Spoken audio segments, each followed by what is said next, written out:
You guys hear me?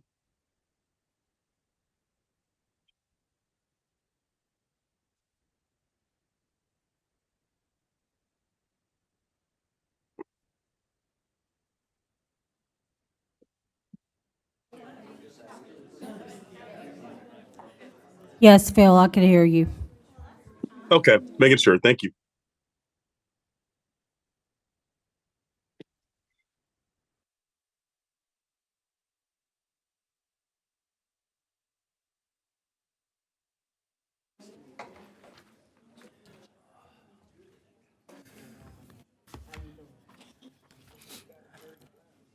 Do we have Mike here? Or Lowry?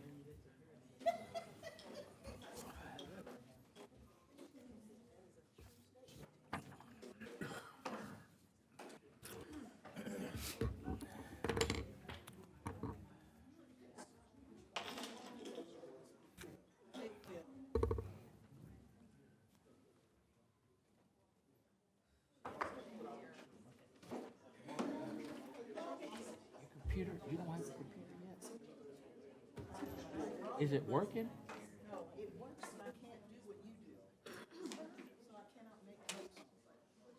Well, because, oh.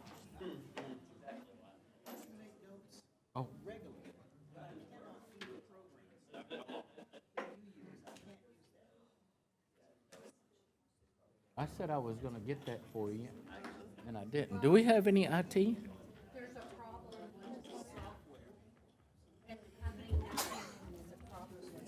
Oh.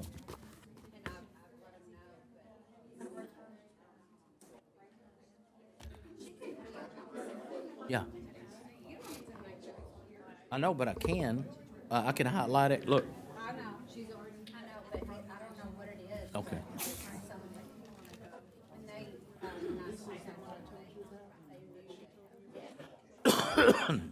Okay.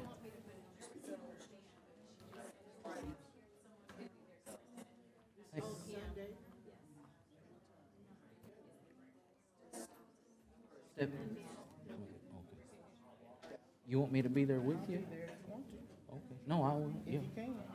Yeah.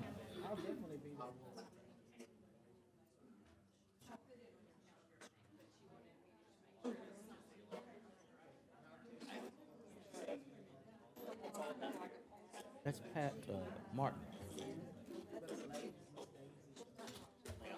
Dabney. Dabney. I went to school with Odessa Dabney. Is that the same family or no?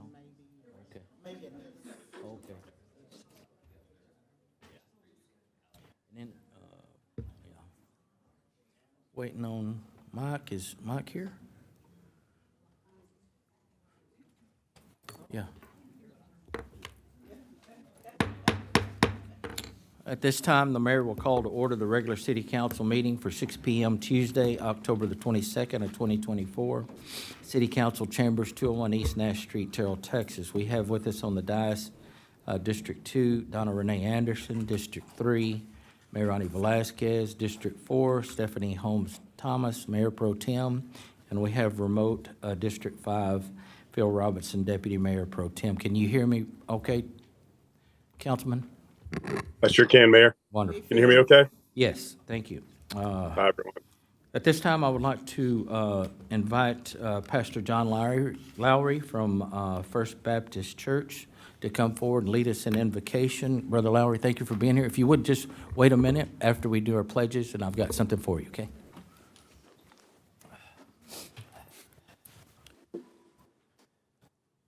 Our Father, we come to you today with grateful hearts, Lord, for a city that you've blessed us with, the opportunity to live and grow and fellowship with one another. I thank you for the leaders, God, that are faithfully serving. I pray, Father, for wisdom for them in this task of leading, this task of, Father, walking with us in this journey. We thank you, Lord, for your blessings upon not only our city, but our nation. We do pray, Father, that your hand would be upon our nation. We pray for your blessings, your continued blessings upon Terrell and upon Texas and upon America. And Lord, we commit the proceedings of this meeting into your hands. We pray, Father, that you would lead and guide and that you would be honored in every action, every word, every detail. And we pray this in Jesus' name. Amen.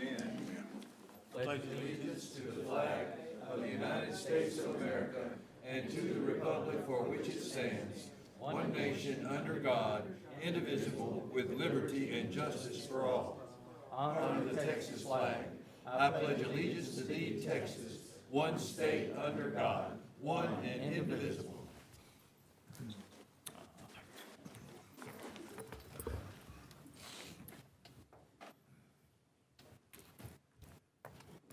Lowry, I just want to thank you on behalf of the mayor and council for all that you and your congregation does. It's the city, I know you pray for us a lot. We certainly appreciate that. You've been there for us when we needed you, for comfort, for guidance. This is a challenge coin that the mayor gives out. Council allows me to do this, and it commemorates what Terrell is about building our legacy. We were established in 1873. It would be an honor for me to give this to you. And thank you again for everything that you've done for us.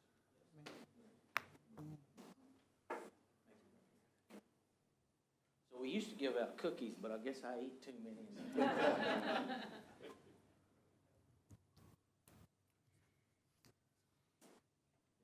Thank you so much.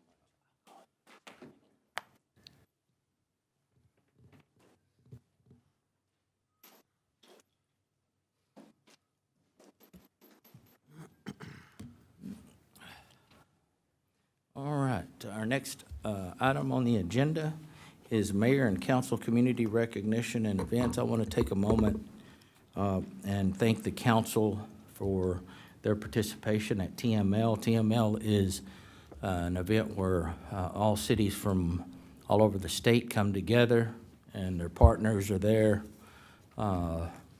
and gives us a chance to visit with other cities, municipalities, to see how they're doing things and maybe come back with some new ideas. I apologize that I had to exit early, but I know that I left y'all in good hands with our Mayor Pro Tem.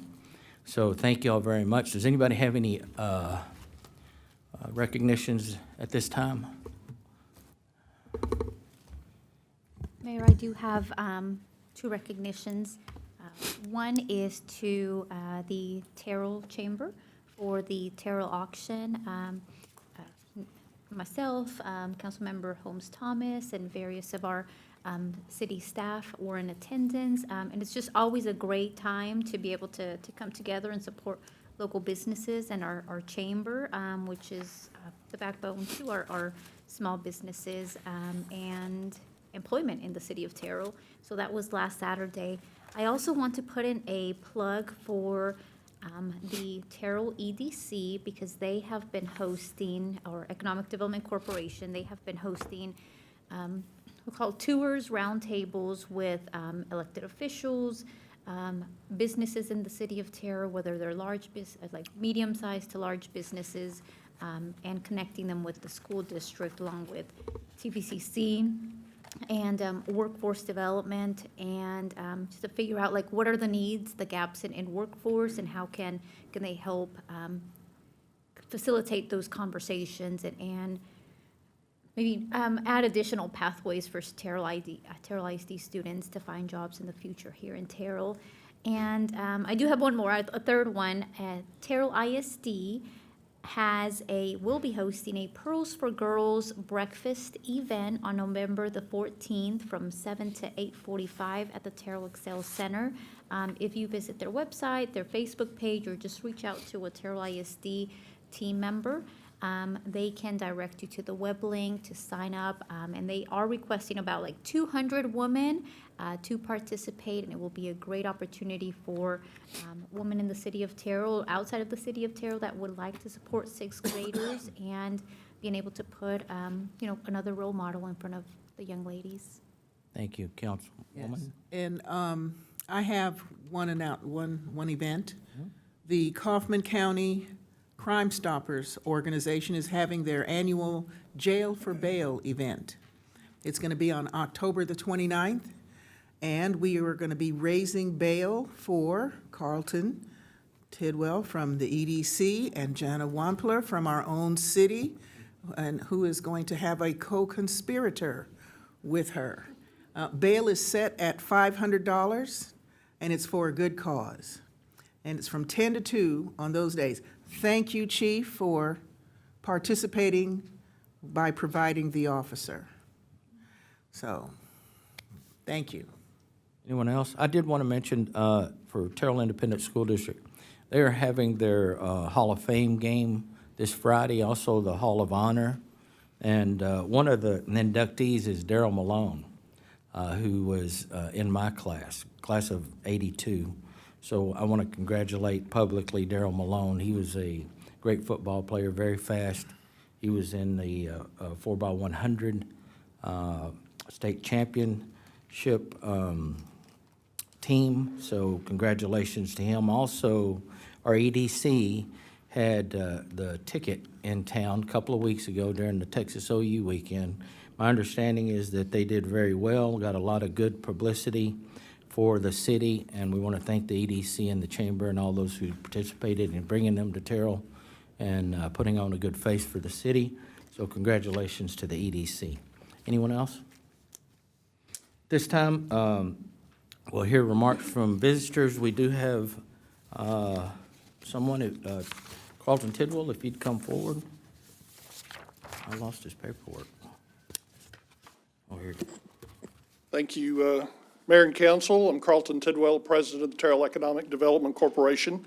And I'm here tonight to speak in favor of you moving forward with Fire Station number 3 in the Mike Cronin Business Park. We are proud to be a partner with you in that, as we provided the land for that fire station. And it will be very helpful to have a much quicker response time to all of the industry in that area. I don't know if you know this or not, but when we recruit businesses to Terrell, we have to promise them a certain response time to any injuries, fire, anything they have at their location. And because of the significant growth out there, that has not been able to be done in the last few years. So Fire Station number 3 will be a great asset to that part of Terrell. It'll also help with the crossroads and the growth there, as well as just south of Interstate 20 with Arboretum Estates. If you've driven by there, your car will get very dusty because there are a lot of roads being built for about 1,400 homes. So it'll be a great asset for that. So here tonight just to say that the Terrell Economic Development Corporation, as a partner with you, is in favor of you moving forward with Fire Station number 3. Thank you. Anyone else? That was it? Okay. Our next item on the agenda is 4.1, conduct a public hearing to receive comments regarding establishing an ad valorem tax ceiling for residential homestead property owners of the city of Terrell, Texas, who are disabled. This is 4.1, so who's presenting this? Mark Mills, our Assistant City Manager.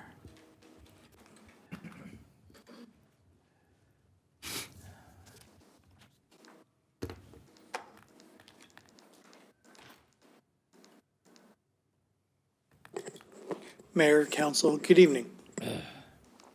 In 2022, the senior tax ceiling went in place for residents that were over age 65 and owned property with a homestead exemption in the city.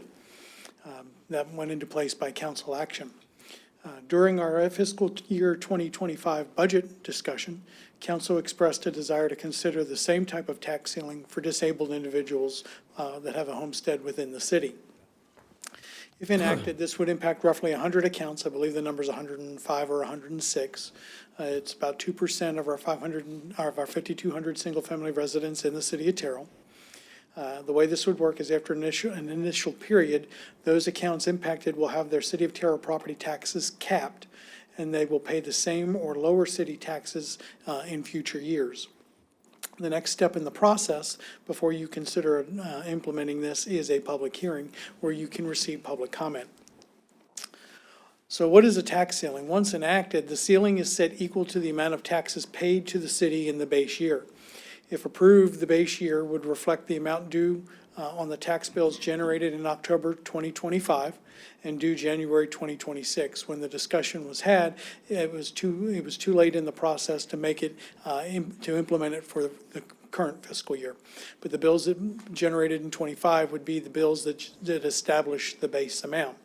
So each year thereafter, the taxes that are due to the city will not exceed the amount set in the base year unless a new home is purchased or unless the home is expanded and the square footage of the home is increased. So if you have a home that has a $500 tax bill to the city, and your property value doubles, you still will not pay to the city more than $500. That will only be impacted by entities that have a tax ceiling in place. So, for example, if the city has one in place and the school district doesn't, your school district taxes may go up, but your city taxes, your city portion of the tax bill will not go up. A tax bill may fluctuate as a result of changes in property value or the property tax rate. So that sounds a little counterintuitive to what I said, so let me explain. What we're talking about this evening is a tax ceiling, not a tax freeze. So if you have a $500 tax bill and we set your base, we're not freezing your bill at $500. We're setting a ceiling of $500. So your bill will never increase over the $500. If for some reason property values decline or the tax rate is lowered and your tax bill becomes $400, the amount of taxes that you would owe becomes $400 for that year. So when it is lowered, it does not reset the ceiling. So if it goes back up the next year, your tax bill could go back up, but it will never exceed the base that's set in that year when the base was set. So again, if it's set at $500, you may end up paying less, but you will not pay more than $500 as a result of changes in property value or changes in the tax rate. So to qualify for the ceiling and to be eligible, you have to be an individual that receives disability benefits under the Federal Old Age Survivors and Disability Insurance Program administered by the Social Security Administration. A disability benefits from any other source does not automatically qualify you for the exemption for the tax ceiling. Only Kaufman County Appraisal District has the authority to determine the eligibility for the disability ceiling. And their website has information and documents that would be required if this were to be passed. If you already have a disabled person exemption or tax ceiling from another taxing entity, it will automatically be applied to your account and will not require any action on your part. If you do not already have a disabled individual exemption or tax ceiling, you'll have to reach out to Kaufman Appraisal District to get information from them on what information is required to prove eligibility. And then the appraisal district manages the exemptions and the ceilings applied to accounts. Once enacted, you can contact KCAT for further information on your account status. I'm available for any questions you all may have. Let's go ahead and do the public hearing, and we'll bring you back up. Okay, All right. thank you. Thank you, Mr. Miller. We'll ask questions later. Yes. All right, this is a public hearing. This time, we will call for anyone who wishes to speak on this matter. Ordinance number 3079. Is there anyone here to speak for or against? Hearing none, we will close the public hearing. Move on to 4.2. Yes, Mr. Mayor, members of the council, we bring to you tonight on first reading ordinance number 3079, an ordinance of the City Council of the City of Terrell, Texas, establishing an ad valorem tax freeze for residential homestead property owners of the City of Terrell, Texas, who are disabled, providing for definitions, providing a severability clause, providing a repealing clause, and providing an effective date. Thank you. Again, Mr. Mills, if you would please come forward. I want to take a moment and just say thank you for all the hard work that you and staff have done in getting the information to us. I think Councilwoman has a question or two. So, Is may your I mic call on? you Mark? Is your mic on? I've responded to much worse. Yes, my mic is on, yes. Good. So, Mark, why are we doing this today? Did I forget something, or is this just, why are we doing this today? We're doing this today because during the budget discussions, council expressed a desire to implement or look at implementing a disabled individual tax ceiling. So if we do this today, that means it has to come up again. And what is the time frame for that? So So if we do it today, how many days before we vote on it? So it'll come before you this evening for a vote, and then the next council meeting, it'll come back to you for the second reading. So is there a deadline for a second reading? I don't How many believe, days between now and the second reading? I think our next council meeting is October the 28th. I do not. I don't the- see The that on second my reading is calendar, a but city we'll of, talk about that later. the city of Terrell, the second reading is a city of Terrell thing, not a requirement of the state law. Okay, It would need to be implemented prior to July 1 in order for it to take effect next year. okay. So, thank you, Mark. You're welcome. Okay. Any, Mark, how much? What is it? At least 7 days. So a day, 7 so days between readings, at least. at least And 7 or days. more, 7 days or more. But it has to be at least So it has to be a minimum or a maximum? minimum. So we talk about it today, we don't have to talk about it on the 29th. I just, says, No, you don't have to. thank you. Yes. Mark, Yes. hey, I just wanted to express to staff, very appreciative that you guys work on this. This is something that council expressed a need for during the budget discussions. And I know, I believe most of us who were there were very supportive of this idea. And I think it's going to be really beneficial to our residents. So thank you for your hard work on this. And and bringing us an ordinance we can all support. I did forget to say that. Y'all are welcome. Doing double duty. Yes. Anyone else? All right. Thank you, Mark. Again, this is a discuss and consider, so ordinance number 3079. Is there a motion? Motion to approve ordinance number 3079. Motion, is there a second? Second. We have a motion from Phil Robertson, Deputy Mayor Pro Tem District 5, a second from Stephanie Holmes Thomas, Mayor Pro Tem District 4, to approve ordinance number 3079 as presented. Is there any further discussion? Hearing none, all those in favor, let it be known by stating aye. Aye. Aye. Any Aye. Any opposed? Motion carries unanimous vote of those present. Our next item on the agenda is 4.3, again, to conduct a public hearing to receive comments for a specific use permit to allow the construction and operation of a contractor's office shop with no outside storage. The property is located at 15720 South Highway 205, State Highway 205, City of Terrell, Kaufman County, Texas, SUP 24-04. This is going to be handled by our Business Development Manager, Dana Wampler. Good evening, Mayor and Council. I bring to you tonight a specific use permit for a property located at 15720 State Highway 205.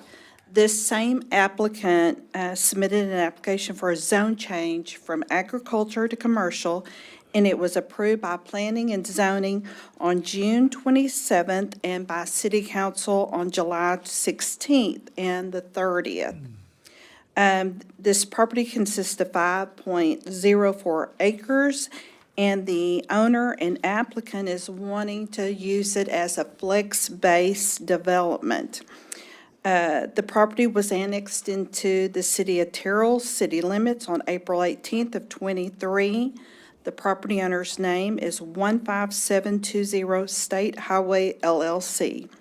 10 letters were sent out to all the adjacent landowners and within the 200 buffer zone, and as of this date, we have not received any responses either in favor or not in favor of the development. Planning and Zoning again approved this SUP on September the 26th with a 9-0 vote in favor of the specific use, number 2312. If approved tonight, the property owner will be required to submit a construction plat application, which will include the definite building standards of the development. That application will be presented back to you at the appropriate time. If you'll turn to the next page is the location map, and you will see that this property is located on the northeast side of State Highway 205 and FM 1392. Next page is the survey plat.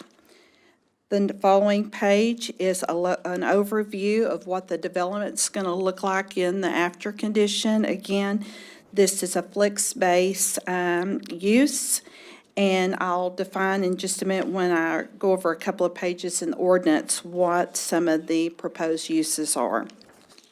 Next page is the zoning. You'll see it's highlighted in pink, outlined in blue, where the surrounding area is currently ag, and this property now is commercial. The next page is our future land use, which is Texas Heritage. We have then the buffer zone showing the area of the 200-foot where we sent not only notices to each of those landowners, we also advertised it in the Terrell Tribune. We then have the list of the voting owners as well as the application. What I'd like to do is turn you, Mayor, first, before we go into public hearing, over to the ordinance and look at the Exhibit B that's attached to the ordinance. It's going to define what the permitted uses are, and these are businesses that the property owner developer is currently negotiating with. And I want to read those out to you. A heating and air conditioning company with no outside storage, an SUP is required. Electrical companies with no outside storage, again, an SUP is required. Plumbing contractors, no outside storage. Small supply or commercial businesses with no outside storage. Industrial processes wholly enclosed within the building, an SUP is required. Engine repair, motor manufacturing, and/or repair with no outside storage, or a bakery or confectionery, commercial or wholesale, with no outside storage.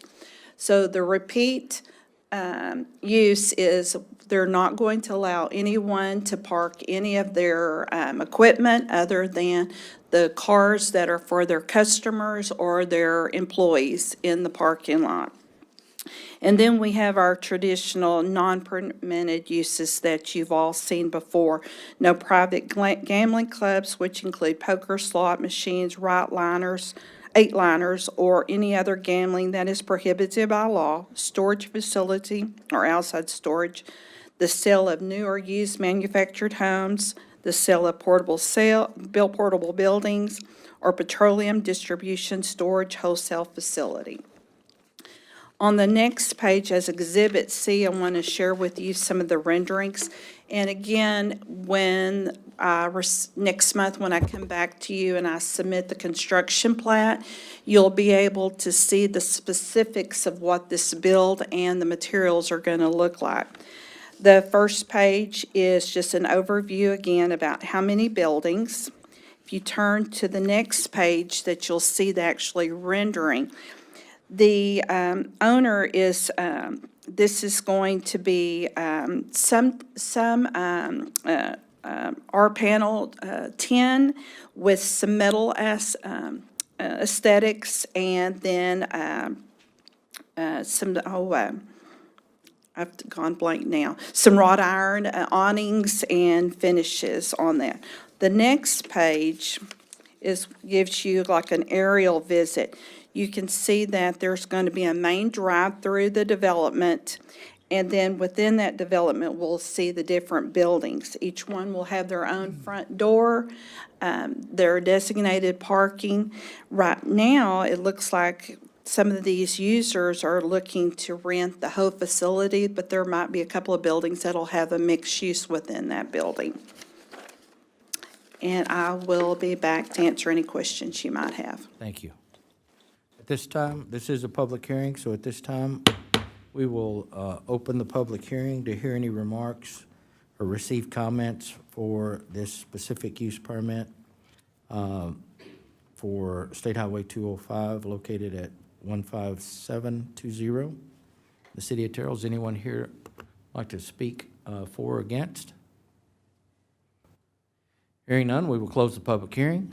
Move on to item 4.4. Yes, Mr. Mayor, members of the council, we bring to you tonight on first reading, ordinance number 3066, an ordinance of the City Council of the City of Terrell, Kaufman County, Texas, granting a specific use permit under the provisions of Section 31B, Appendix 2, zoning ordinance of the City of Terrell to 15720 State Highway 205 LLC, allowing an exception to the provisions of Section 29, Appendix 2, zoning ordinance of the City of Terrell for certain property more particularly described by meets and bounds as 5.048 acres of land out of the ML Swing Survey, abstract number 501, Kaufman County, Texas, and being further described as Block 2, Nike Country Estates, an unrecorded subdivision, and also known as 15720 State Highway 205, City of Terrell, Kaufman County, Texas, by permitting the uses specified in Exhibit B attached hereto and made a part hereof for all purposes to be located on said property currently zoned as Commercial C, providing for repeal of conflicting ordinances, providing for severability, and providing an effective date, SUP 24-04. All right, does anybody have any questions on this item for Jana or staff? Yes. Okay, Jana, would you please come forward?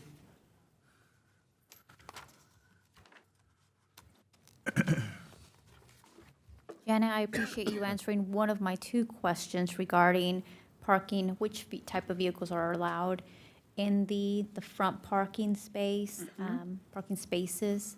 So I was glad to hear that it's primarily for customer use and not equipment, or perhaps Yes. vehicles that are undergoing, repairs. But my question is, the SUP, if approved, how long would it be in effect for before it has to be reviewed again? It goes with the land, as long as the use is consistent. If he was to sell the property the following year, that SUP and those specific uses that you agree upon and vote on and approve, the next owner would be required to follow those conditions of this ordinance. If a new owner came in and wanted to change that use, they would have to come back before you with an SUP and reapply for whatever that use may be. Okay. And I'm just comparing items from the past, because it seems like at this time, there's not a concern that, I'm making the assumption that there's not a concern that the applicant will not follow the guidelines, and therefore we're not asking them to, we don't have like a time frame on how long the SUP will be in effect for. 'Cause I believe in the past, for different items, we've said, 3 years, 5 years, because we want to make sure you follow the rules. We're going to require you to come before us again, or review, at least have a staff So review. just remember that this is the ordinance that creates the zoning overlay. If somebody wanted to come forward in the future and ask for an SUP, that's a separate city council action that, based on council's preference at that time, may or may not have a timeline associated with it or a specific operator associated with it.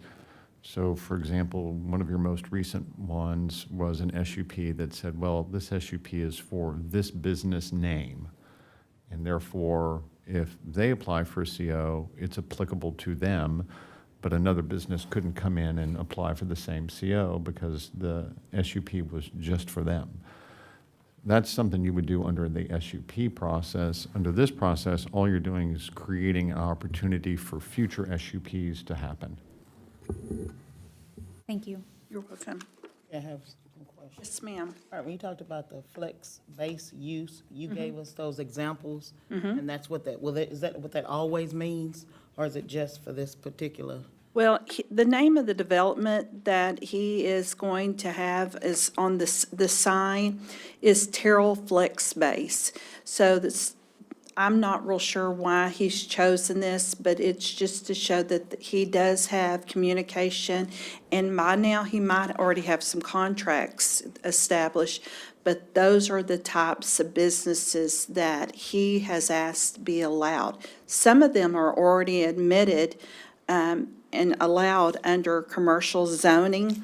However, I wanted to bring this ordinance to make sure that we all understood, as well as those potential tenants, that no outside storage was going to be allowed anywhere on this property. And that seems realistic based on the companies you called with the electrical, plumbing. I mean, I know there's PVC pipe, I know there's conduit. Yes. They're just gonna store that inside if they sell those? They will have to store everything inside. And each of those potential tenants will have to apply for their SUP, and will come back before you with their individual ordinance. Okay. Dawn, will you go back to the map that has the two pink rectangles on it?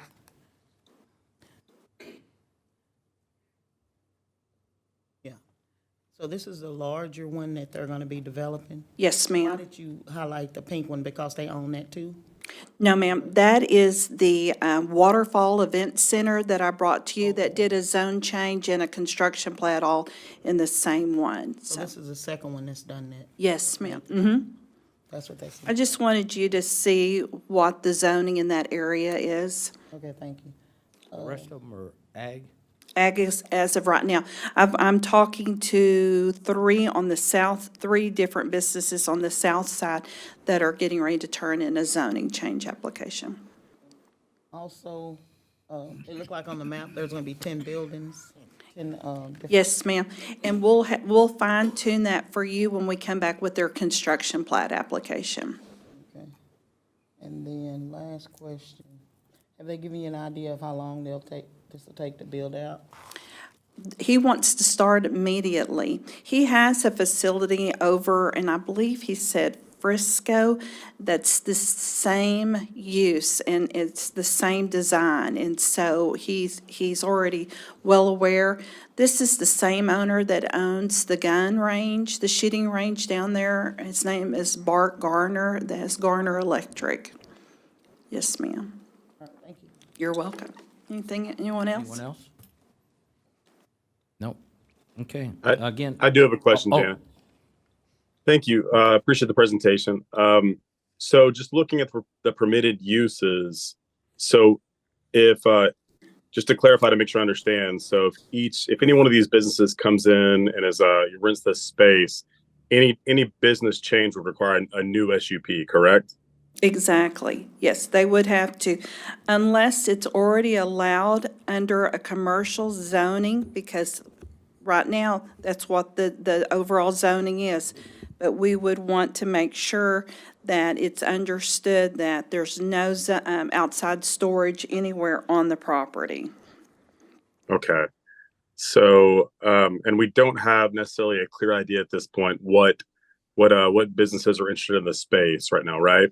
These 7 that I've presented to you here on the allowable uses, those are all based on his negotiations and inquiries he's already had for potential Okay. tenants. Yes, sir. He's just trying to kind of get ahead of making sure any one of these tenants that he might court would be allowed to move into the space. Exactly. And it is going to be, so the idea is he's just creating a big kind of a flexible sort of warehouse type space or commercial type space just for any potential business here to rent, correct? Yes. I like to think of it as a little higher end. It's not like in an light industrial section that, you usually have outside storage on. These are going to be high quality finishes on each of these buildings. Okay. And what about truck traffic? So none of these business types are going to have necessarily a bunch of truck traffic coming in and out of that location? There will be some that come in, have truck traffic for their material deliveries and what have you, because they're going to all have their own different uses. And this is one thing, when the construction plat application is presented before you, we'll be able to fine tune. Be able to stand before you and tell you that our fire marshal, who is here in the audience and knows this project well, that he has evaluated, that our building officials, our city engineers, that all staff members have, reviewed everything for you and make the recommendation. Okay. And I would assume our fire marshal would also, take a look at any sort of hazardous materials, those kinds of things that would come into play in some of these different Absolutely. business types. Okay, that's all that I have. All right, thank you. Anyone else? Again, council, this was a 9-0 vote by our planning and zoning to approve the ordinance and permit the build-out. This is item 4.4. It is ordinance number 3066. Is there a motion?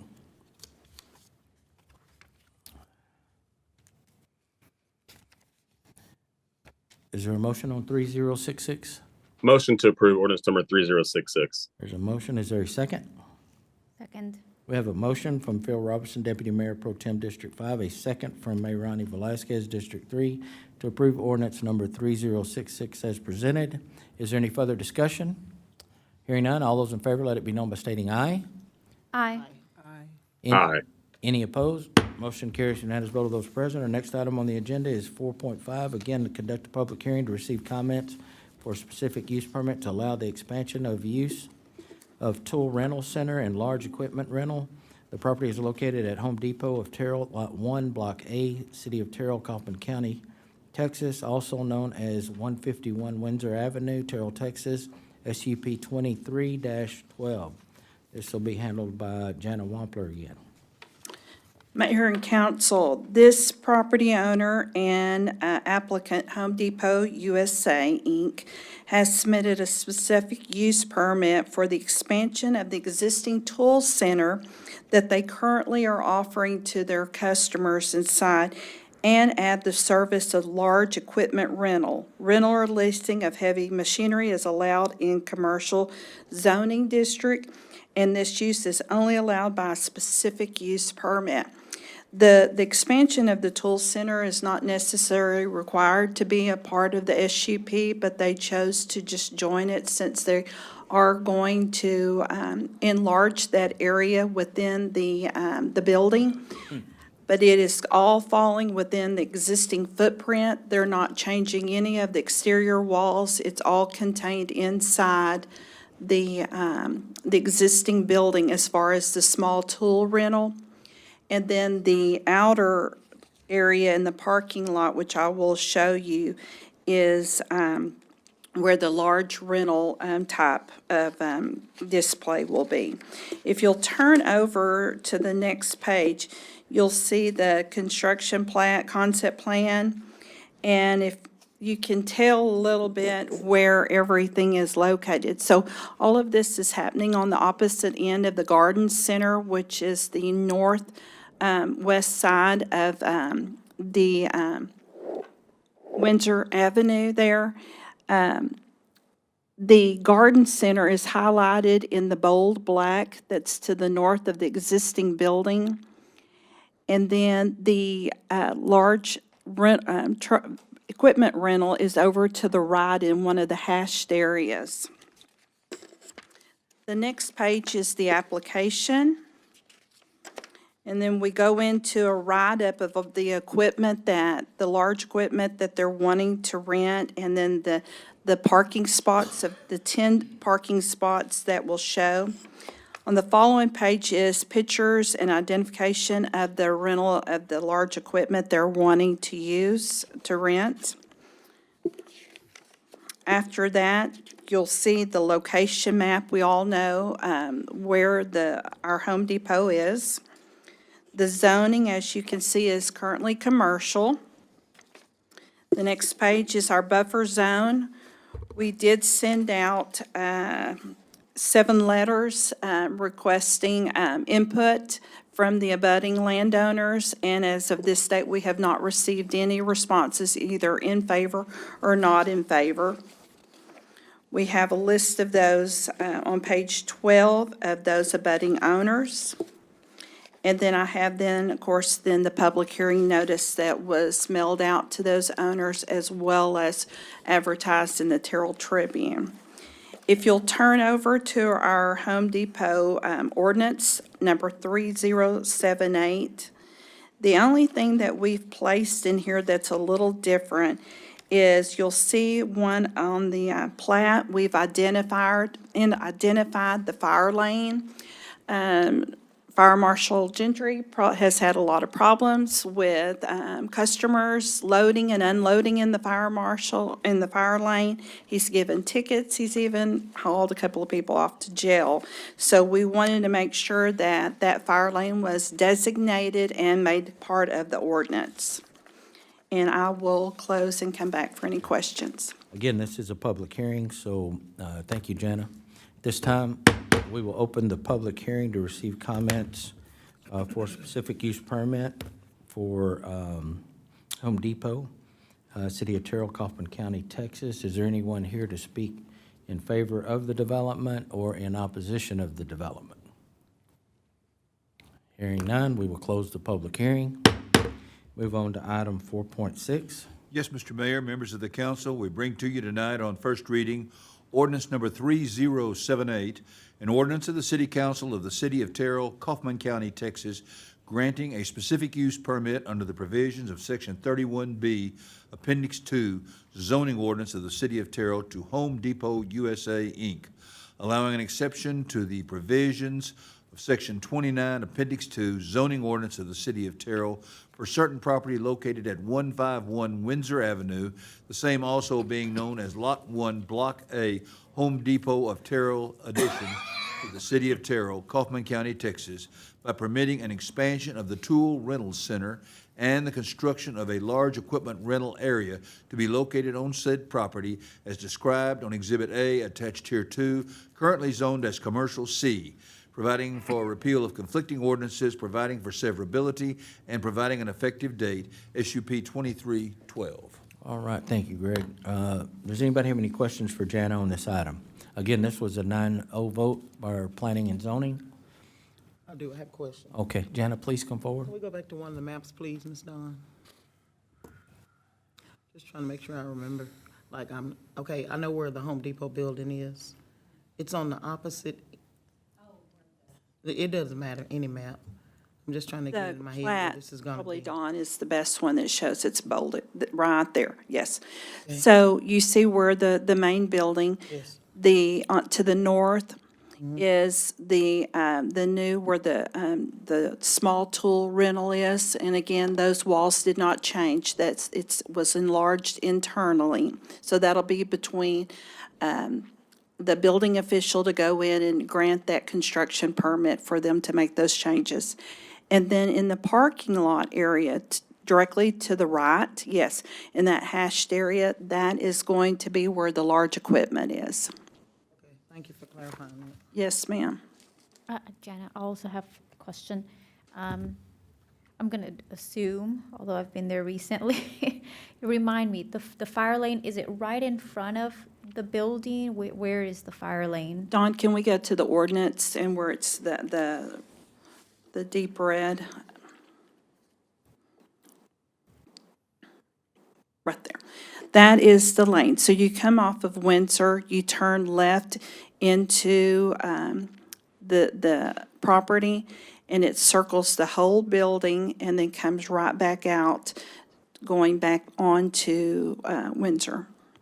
Okay. And then right to the north of the proposed interior rental center, it looks like that's a proposed loading lane that was added Yes. to avoid the issue of.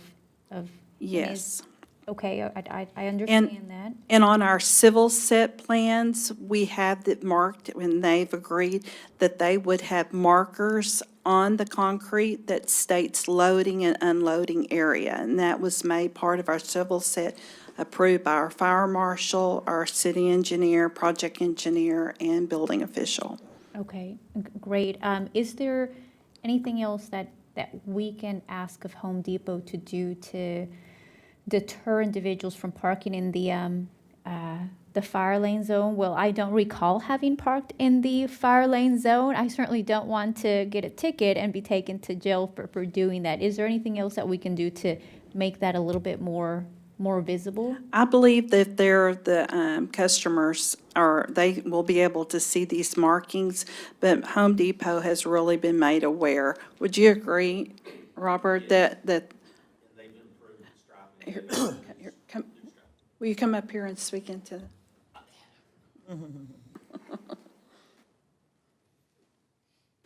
Mayor, Council, what was your question?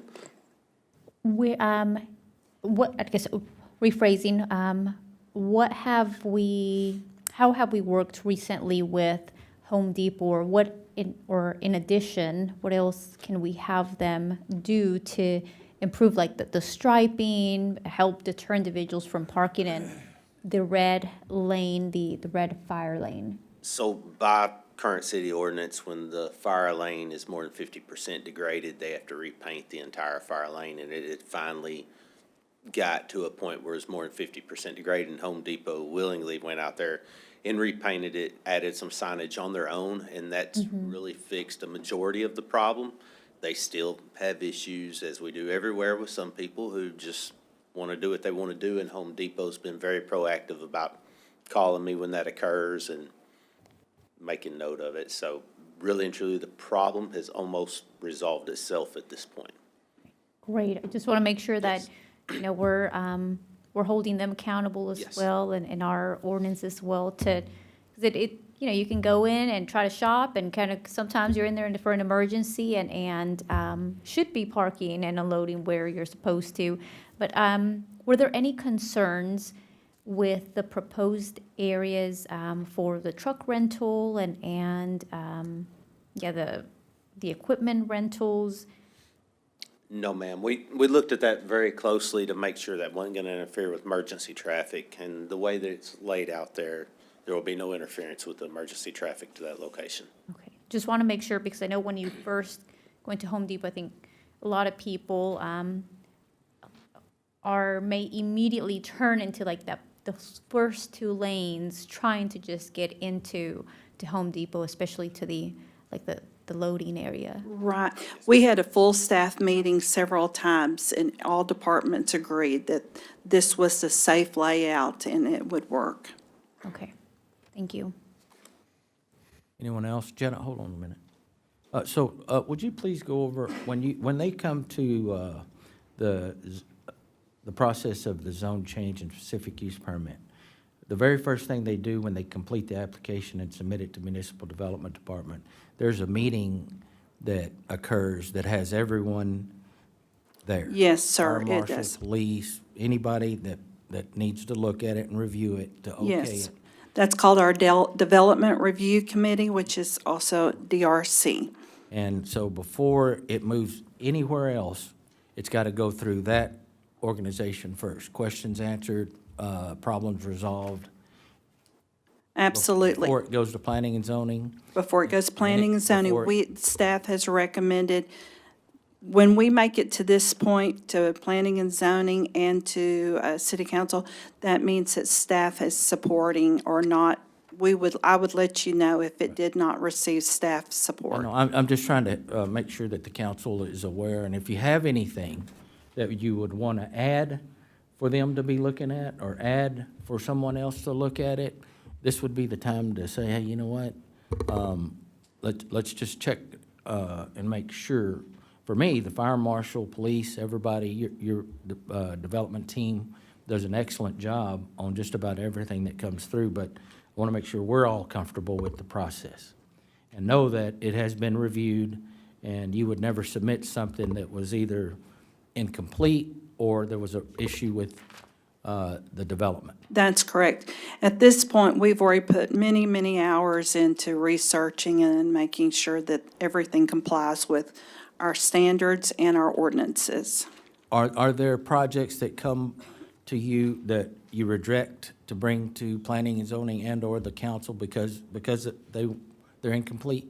Yes. Okay. If the applicant does submit a completed application, we're required to bring it to you.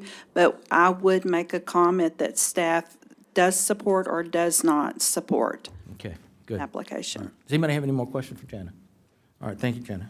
Again, this is item number 4.6, which is, have we done that yet? Yes, we have ordinance number 3078. This is ordinance 3078. Is there a motion?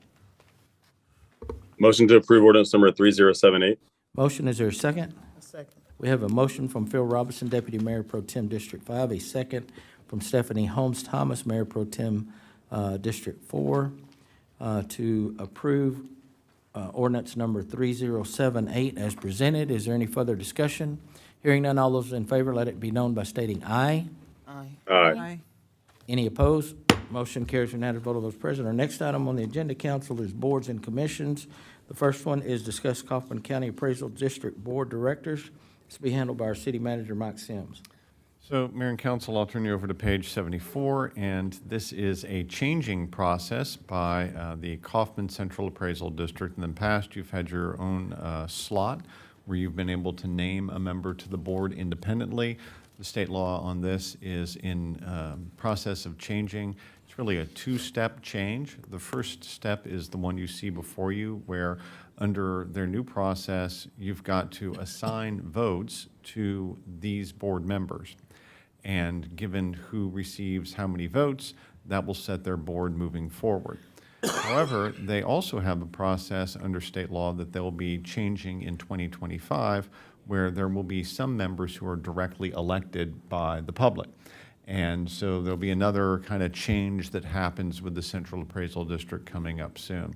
So in this step in the process, you've got this sheet where you can make ballot choices and assign votes. And it's due over to the Appraisal District office in December the 15th. I thought it was a little complicated, so I thought, well, I'll go ahead and get this in front of you so you can be contemplating it. So let's take a look at the next page. This was designed by somebody who wants to confuse people. So here's how it works. Each jurisdiction that is I'll call it standard issue traditional taxing jurisdiction.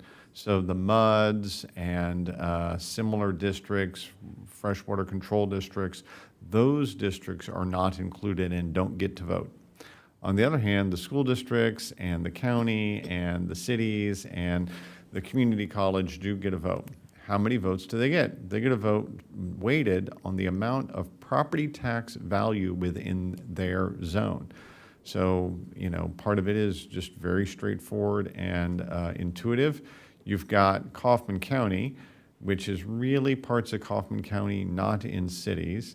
And then you've got Forney ISD, so you can see they must have a lot of property value over there at Forney ISD because they get 1,559 votes.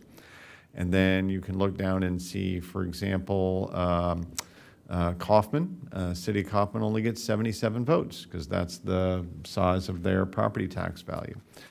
City of Terrell, we received 239 votes, and Terrell Independent School District has 434 votes because those are respective sizes of the overall property valuation in Kaufman County. And there's a complicated formula for it, and I'm sparing you the complicated formula. So what you will end up doing, and the reason I have this far before December the 15th, is that you're going to have to take that 239, and now if you go back one page, you've got to allocate that 239 however you may see fit to one or more of all of these folks. And council has total discretion in that. So I would just suggest that you start kind of mulling over, okay, we are assigned 239 votes as a jurisdiction. How many of those votes do you want to give to one person? Do you want to have a coordination time with the school district to make sure the school district and the city are on the same page? What would you like to do moving forward? Again, it's a changing state law. It's a little bit of a bulky process, and I just wanted to give you a little briefing on it so that you can start your thinking on it. All right, Mac, I think what I would like to do with the council's approval is to divide up our 200, and how many was it, 47 or 239, yeah. 239 votes amongst the council and the mayor. I don't know if we do that equally, divide it by 5 or divide it by. We've definitely done things in the past where we do a little math. And allocate that number to each individual, and then that way everybody feels like they're participating. Or, that's one option, or the other option would be for us just to get together and meet and say, you know what, we want to allocate all of those to Bruce Wood. I don't know. Input, please. Are these names Well, I This think is this a is. ballot, and we get to vote for one person? You can vote for, you can allocate your 239 votes however you wish on this page. If you want to give everybody 23 votes and one person the rest of the votes, you can give everybody one vote and give the other person however many are left over, or you can give them all to one person. You got, This you is for the believe- Board of Directors. Yes, this is the board that oversees the work of Kaufman Central Appraisal District. And all of these people are vying for a seat on the board, or this is the board? This is a portion of the current board that was willing to go through this process and serve, and however it ends up being reconstituted under this new voting pattern, and it's a little bulky. So the Kaufman County Appraisal District nominated these people? Who Yes, nominated? yeah, these came from their board, and that's going to change in 2025, because in 2025, you're going to have the mix of some of the board members will be subject to public vote, yeah. Okay, another question. These people, I take it, all live in this county. That's probably a requirement. Do you know the requirement for these people to be? I would be happy to get that information for you. I understand they're all current board members, and that's why they've moved to this step in the process. But I can polish that up and get you a little more information, no problem. Okay, I'd like to know what the criteria is and the background, and, because I just recognize, a couple names or so. I would like to know what changes are going to happen in 2025 that only let me see part. This is not the entire board, is that correct? There are a few board members, for reasons unknown to me, happen to be left off this list, and I can get you the answer about why is it not the full board? So, based on what's happening in 2025, these people are running for, or not, they've been appointed, and we get to vote if we want them or not. Yeah, Our the vote, question will be 239 votes. maybe I should try to say it this way. For the period between December 15th, 2024, and a date in 2025, which I'm sorry, I don't honestly know, for some number of months, this is basically serving as their board until the public vote happens. And then when the public vote happens, they get reconstituted again. And all of them are not going to, some of them will not have to run for election. I understand that some of them are not interested in running for the election. They're only willing to serve for whatever the number of months is between December and whenever that is in Whenever that is. 2025, yeah, yeah. So it sounds like, from the individuals that are listed here, either some or all have experience on serving on the board. They are all on the board right now. When I look at the list, I recognize these as the names of the current board, but there's a couple of people who aren't on the list, so I have that question in my head, yeah. So they all have current Kaufman County Appraisal District Board experience, and they are all willing to serve for a number of months between here and the election. And it sounds like some or all may put their name on the ballot for the election in 2025. And individuals not on this list will have an opportunity to also put their name in the hat That for is the election. 100% a public opportunity for members of the public to just come on in, file for office, and run for that board. That's the biggest part of the state law change, and for whatever reason, the state did not elect to go directly from the current board constitution to the elected version. They wanted to have an interim step, so we're all going to deal with the awkwardness of the state legislature wanted to have an interim thing, and that's what we're going to have to deal with here. And the second thing I have in mind is, who on this board, I'm only familiar with one name, which is Bruce Wood, that has had a vested interest in, and I define a vested interest in City of Terrell as having served on city boards, such as he's serving on the Terrell EDC board right now, is familiar with city, in addition to being familiar with city government, he's familiar with school district how they function in their board, and also was a former county judge and experience in county government. So his name just naturally rises because I'm familiar with his background. But to Stephanie's point, Stephanie Holm Thomas, it would be nice to know what the requirements are, but it also sounds like they have been fulfilling the current requirements that are in place, so that helps me feel better. But it would be, I would appreciate education on anybody else that may have a vested interest in the city of Terrell because of their experience in the community. Okay, I just want to clarify, so basically with this nomination, whoever has the most votes, they'll move forward. There is a process by which the leading set of vote getters all get seats. So you might imagine, oh, well, what if everybody only votes for, John Zabby, right? Well, okay, they're not just going to pick John Zabby, right? They're going to have to fill a full board. So they've got to take the first fill-in-the-blank number of winning vote getters, and I can get you that specific rule as well. Yeah, that's the kind of stuff I want. Okay. And then I'm looking too Yeah. at the votes from the other entities, and some of them have a lot more votes versus what we have. So I'm just trying to put it together, but it sounds like if they're nominated and they have the most votes, do you know how many, this is 10 people? You don't really know how many people are on the board? It's just so much. I'm going to work off memory here. I think they're required to have a minimum of 7, and so I think they're going to end up with 7, but I may be speaking a little bit past my knowledge level there, but I think that's the right number. If you go to the next page, basically what you're, Dawn, yeah, there you go. I guess part of what I would view as the awkwardness of the way the voting is going to happen is you could basically have City of Terrell, City of Kaufman, Terrell ISD, Kaufman ISD, all vote all of their votes for one person. And just because of the other voting dynamics, that particular person might not get enough votes to be on the board, So you're gonna realize that you got an awkward situation going here. And there is a formula for how they got the number of votes. Yes, it has to do with tax value or property tax value within the jurisdiction and amount of property taxes raised,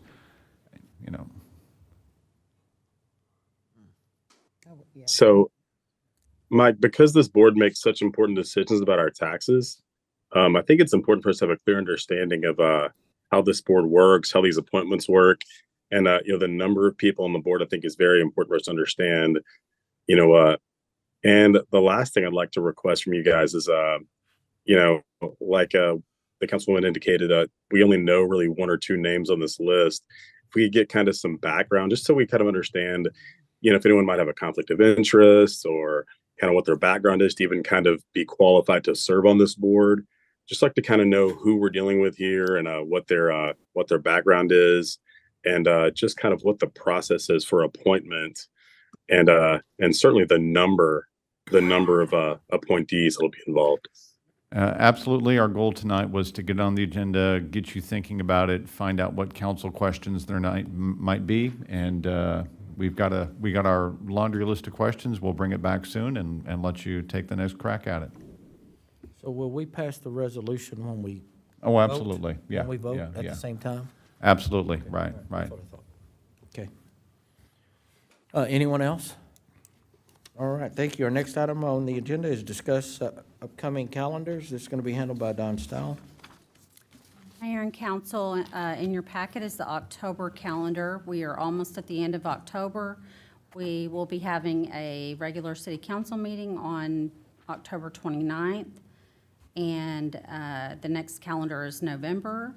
We will be having council meetings on the 5th and the 19th of November, and other meetings are included on here as well, and I'll be happy to answer any questions. Does anybody have any questions for Don? Yes. Yes. Yes, ma'am. The original, okay, I'm going to apologize to the audience and to my council members. I have, probably for my detriment, have read our city charter, to the point that I need to get a new one. It's been highlighted and underlined, and I'm under the impression that the council sets the calendar. Is that correct? The council calendar you see before you is the Well, product. because it's not mentioned in the city charter. Now, I saw, when I got the calendar for the year until October, November, we didn't have anything scheduled on the 29th. Now, I don't mind doing city business, but I would like to do city business without being surprised by the calendar changing. Now,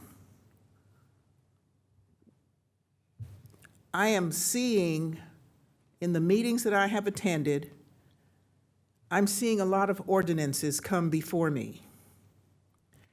And I have yet to see any ordinances that we as council have said are important to us. An ordinance for thrift stores, an ordinance for housings to change. I'm seeing everything else except that. We just finished an item on the agenda that we're not even going to talk about until December. But we could have spent time doing something else. I feel like I don't need to be here if this is all we're going to do is just push ordinances through and change the calendar. Somehow, when I read the charter, I'm not sure what I'm doing as a city council member because I have no access or input into what happens. And I'm concerned. So that's all I'm going to say about that. And anything else I want to say, I will talk with you about it. Because dropping the 29th, that's not fair. So I want to address, the calendars. Those are a guideline, and because of things that might happen, either with a council member who has requested a date be rescheduled, and those I talk to individually, so you know who you may be. It might change. The other thing that might occur that has influence on our calendars are things that are brought to the city, and we don't control that. So if it's important for the council to move forward with, the ordinances that we looked at tonight are driven by projects that are coming to the city. And those take time to develop and to make sure that they're vetted properly. And they don't want to bring an ordinance to us prematurely because things fall apart. So if there's no intent by the mayor, by the council, by the staff, or by the city manager, assistant city manager, anybody involved, to make it appear that we don't want input. They're all available to all of us, right? Not just, anybody who wants to reach out and say, hey, what's going on? And is there anything that I need to be aware of? I have that conversation all the time with Mike and with staff. I come in and try to visit with them as well to know what it is that is happening in the city that may or may not need my attention. I would encourage all of us to do the same. I recognize the fact that everybody has their personal time, and then also they have a job as well. So as much time as you want to put into it, man, I welcome that.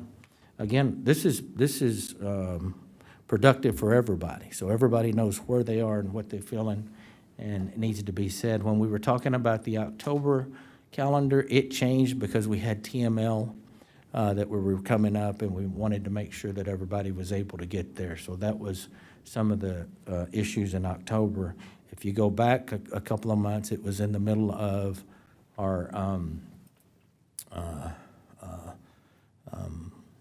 year end and our new budget, and so that's taken some time. So if we need to do a better job of informing council of our meetings, again, they can't, I mean, we're gonna try to make sure that they're the first and the third. I think our charter says that there must be at least once a month. We've tried to do two on the first and the third Tuesday of the month. That's not guaranteed. I wish I could guarantee you that, but because of how the city works, you know, we'll do our best to do that. But there's no intent by anybody to try to manipulate the calendar for or in favor of anything, and certainly not to not include in discussions these ordinances as they come forward. When they come forward, that's the time. Usually, we'll have one ordinance reading, or if it's a public hearing, and then we'll have a second reading, and then those are handled on our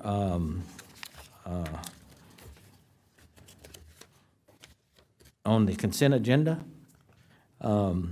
And if you wanted to discuss them at that time, we could do that, pull them off and discuss them again. Does anybody have any more comments? Mayor, I would like to express that I do believe that Councilwoman expresses a valid concern, especially with regard to, meeting scheduling, meeting agendas. With regard to, say, the 29th, for example, this would be, I would think, the appropriate time for us to discuss whether council wants to meet on that date. That's why I think we're bringing forward the calendar now and saying, hey, does this work for everyone? If the 29th doesn't work for the majority of council, then, we could elect currently, because the council does set the meeting times. We could discuss right now that that's not going to be an appropriate time to meet because we're not available and not have that meeting. I think probably some of the frustration comes from the idea that, the perception, at least, that staff is kind of setting the meeting times and we're just sort of attending the meetings as they're scheduled. But this would be the appropriate time, I think, to discuss whether or not these particular dates work for council. And if not, council can decide that that's not going to be a time to meet. Is that correct? Yes. So, Yeah, I mean, if we don't have a quorum, there's no reason to meet on the 29th. Mm-hmm. I guess at this time too, we could ask of Mike and of staff, what is it that's required on the 29th that we really need to have that meeting? Right, Mike, is there something? I'm going to feel just terrible saying this, but we were finally able to get our affordable housing study scheduled for October the 29th. So we have our consultant, Claire, who has worked so hard over multiple of years. She was available on October 29th, and we wanted to make sure that we didn't miss her window to be able to present the results of that study. And then we felt like we would have an executive session that would be important on that date. So yes, we did add that after initial publication of the calendar. I do apologize that we apparently did not communicate that in a robust manner. That's obviously our fault as staff, that when we did decide to add that to the original published calendar, that we didn't get that out. I would just make the little contribution that says, I feel like we try to have a regular conversation that goes along these lines. Council, in order for us to reliably give you the business that state law requires, we just need a consistent night of the week and a consistent time, and then we can arrange everything else. So if council were to want to meet on Mondays or Wednesdays or Thursdays or Fridays or whatever, we would just make the change, and then we would go change your airport board, your park board, your paddock board, your P&Z meetings, your ZBA meetings, and all the other things. You're at the top of the food chain, and when you say, hey, we want to pick a different day of the week, we say, okay, that's fine with us. Just tell us the day of the week that staff is allowed to find those slots to set those meetings in. So from my point of view, we've been instructed by prior council conversation to use Tuesdays at 6 p.m. as the regular meeting time. We do our best to set agendas that meet the needs. We have an agenda item tonight to talk about the zoning issue with the thrift store change, and then that will come for a vote soon. I can't bring it yet because I've got some state law processes to go through before it's ready for you to vote on. But we are diligently trying to get that item in front of you as just as Mike- fast as we can. Mike, with regard to some of those agenda items, I think some of the concerns that I hear expressed are, and then I don't mean to sort of mischaracterize the councilwoman's position here, but just in general, sort of having council drive more of the agenda items, when it's something that's important to council, it does seem often that some of those items, it takes a little longer to get to those, whereas sort of just the standard development and rezoning items seem to take precedence in some of these meetings. I know they're pertinent city business to staff, but council often has different priorities and different importance they place on certain items. And I think maybe some of the thought here is that we could kind of prioritize that and make those a larger priority to kind of place on the agenda as soon as possible when they're risen, when they're kind of raised in these meetings.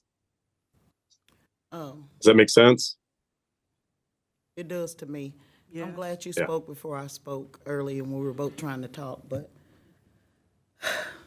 I get it. I want to have input in this city, but I want to challenge you guys. We should be leading this city, and that's what I'm hearing. I've always believed that. I've always felt that. Sometimes I don't feel like I'm leading the city, that I am just giving my input, but we are the leaders of this city. We are. So I want to give more than my input. I've lived here my whole life. But my family has moved back to live, my children, so I'm invested here. I'm not gonna run off, if I get something fancier or prettier. So I'm here to live. My parents are buried here. So with that being said, I wanna lead this city, not just give my input. And I get it, and I'm glad you spoke before I did, because I was elected in 2021. My first TML conference, I met a lady from Texas A&M about an affordable housing study. And I was gonna say that, like, we ain't even got that yet, and I'm on my second term, and this is 2024, almost 2025. Do you know how frustrating that is to me when I know I got Agreed. a task to do in the morning? People are hurting. People are getting their stuff sit outside by the curb. People are hurting. And that's hard to do when people have life, and when life be lifing, and they going through some things. But because of responsibilities, and they can't handle them, you got to move through the process. So I've been begging for this housing affordability study. It worries me, it concerns me, and I know I live it. I hear it every day. So I'm very excited to hear that 2.5 years later, we're gonna finally get this affordable housing study, and I've been begging for. There are some other issues that are dear to my heart, dear to some of my constituents' hearts, and we need to lead this city, not just give our input. Now, we wanna get input from staff. Y'all do the work, and you need more help. Because all these contracting and fees going up, and we getting additional people to do what we used to do.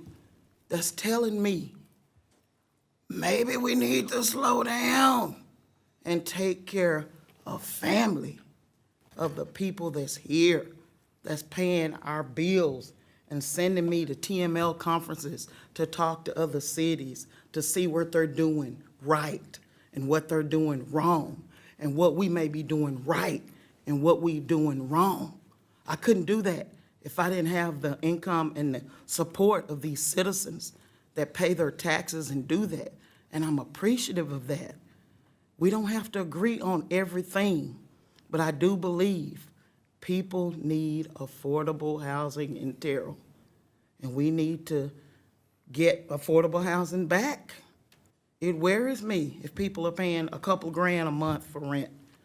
Shouldn't happen. They shouldn't have to work 2 or 3 jobs to pay $2,000 a month for rent. That's So going I up at the end of the appreciate that. Mike, that you have finally taken the bull by the horns and you're getting that study, and I'm gonna embrace it, whatever it says. If it says our housing is too cheap, I'm gonna embrace that. If it says it's too expensive, I'm gonna embrace that. But I'm just happy that we having this conversation and this dialogue because it's needed, it's necessary. And Agreed. it would help if we had I know you wanted to have a meeting about it, but I would like to see it before the meeting. I want to know what's going to be coming down the pike. If I'm going to represent, if we are going to lead, it's not about me, it's we. If we are going to lead, I am tired of voting yes, yes, yes. I don't feel like I just rubber stamp. There needs to be more. And I will say that, I've been on both sides of, I'll use the housing study as an example, because I'm going to make two different points here, in being supportive of if I have a council member, if I have my mayor, and vice versa, where there is a item that we agree on that is important enough to bring to council or to have a discussion at budget retreat or a follow-up discussion, because I've learned to become familiar with Robert's Rules of Order and the city charter on what it takes to have an item by city council members or mayor to be added on the agenda. So if I have a council member that says I'm calling or I'm having a conversation, I would like support to have this item brought forth, then I will say you have my support. Or in a conversation, you know what, we don't agree on what we think the outcome is, but I can support you and let's have that conversation as an entire council. And that goes, that may be a conversation with Dawn, it may be a conversation with Mike, it may be a conversation with the mayor, or it may be an email with two council members to make sure that we have that item placed. So one, learning Robert's Rules of Order and the charter and the guidelines to have those discussions on council so we can all make that decision together. And when I look at the calendar, I was in favor of the calendar that was presented previously because I knew TML was an opportunity for myself and all of us to meet with other cities, to learn best practices, and much more. So I was okay with having the two meetings at the end of the month, and I'm still okay with having the meeting on the 29th, and also excited about the housing study. In the month of November, if the council would appease my request to move the meeting on the 19th to the 12th. I hate to ask to move it to the 26th because that's Thanksgiving week, and I'm sure people are going to be out of town and would also, certainly want to hear staff's input on whether, there were specific items or hearings that were scheduled that have been publicized for the 19th of November, just to move it up to the 12th if possible.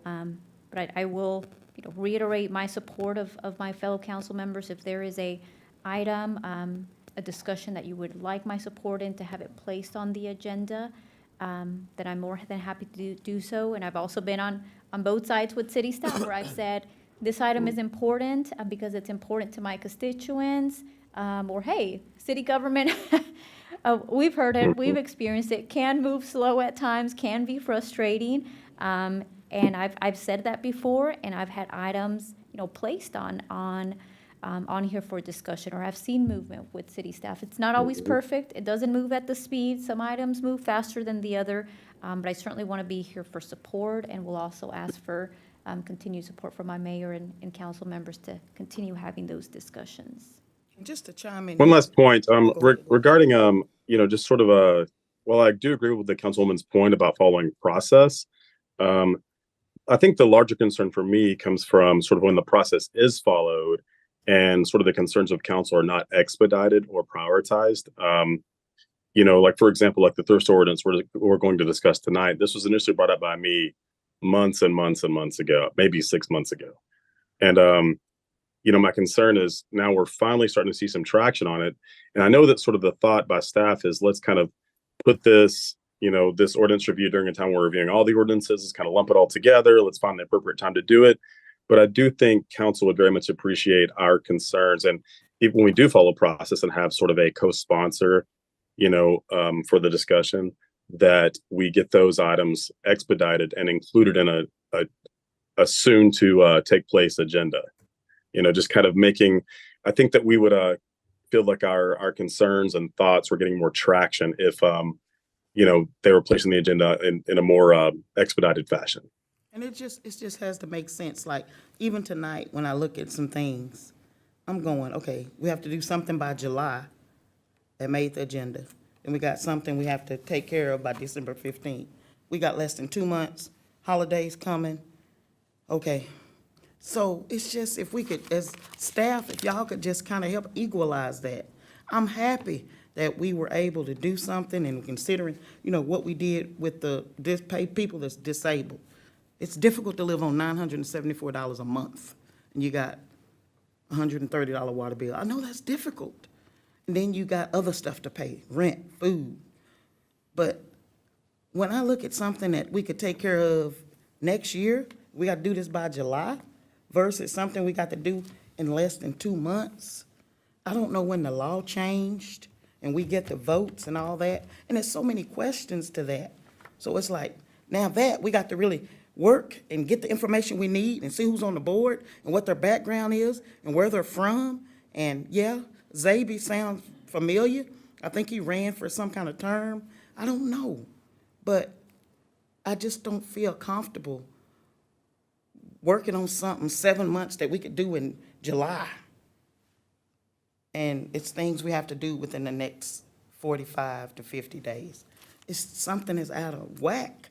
And I don't know if we're doing it or we're allowing it, but it is a concern. And I applaud you. No apologies needed to me or our citizens. They put us here. They trust us to do the right thing. And I think this is a start to ensure that we are listening and we are being productive and we're trying to be the best stewards that we can. But we just got to work on it and make it better. So what I'm hearing from some of the council members is that really what you want is a workshop. You want to workshop it before it comes to council. We are the governing body for the city of Terrell. We're the ones that are going to vote and make decisions and move forward with ordinances and move forward with our programs of work and move forward with the direction that the city is moving forward in.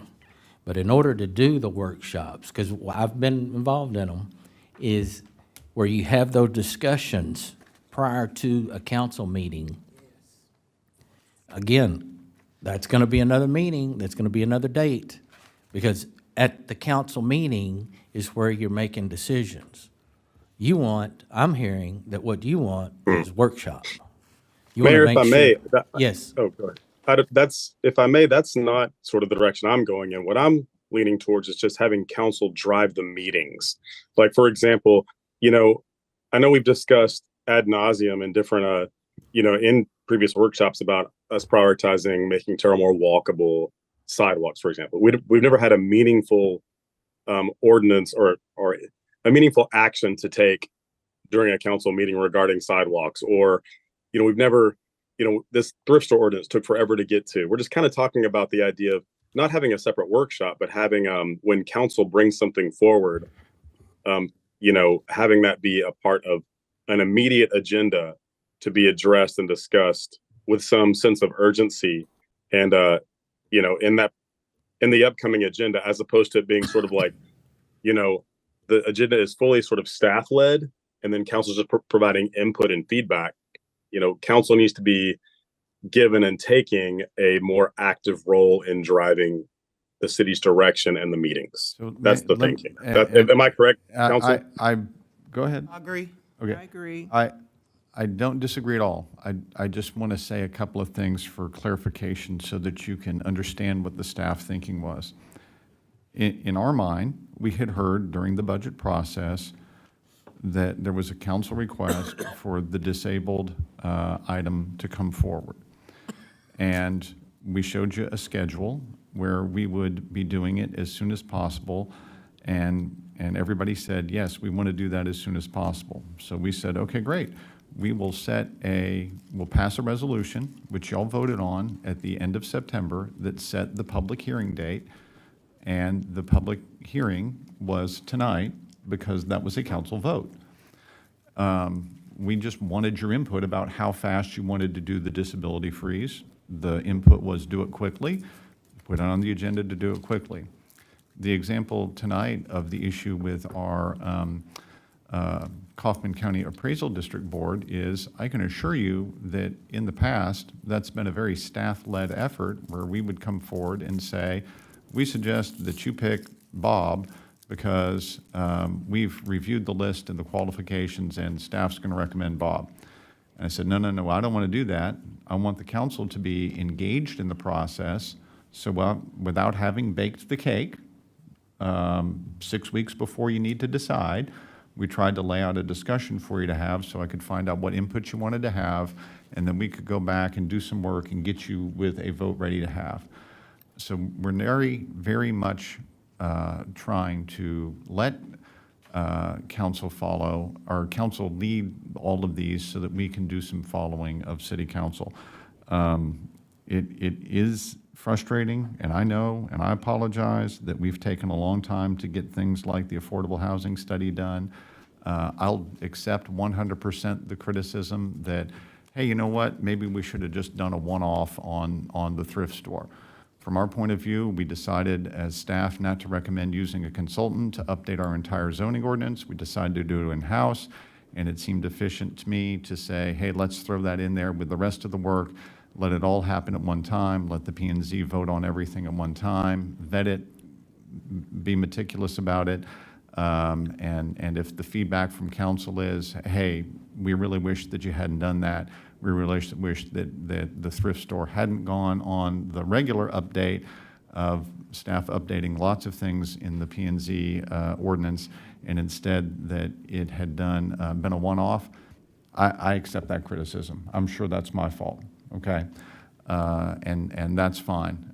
Don't mind accepting that at all.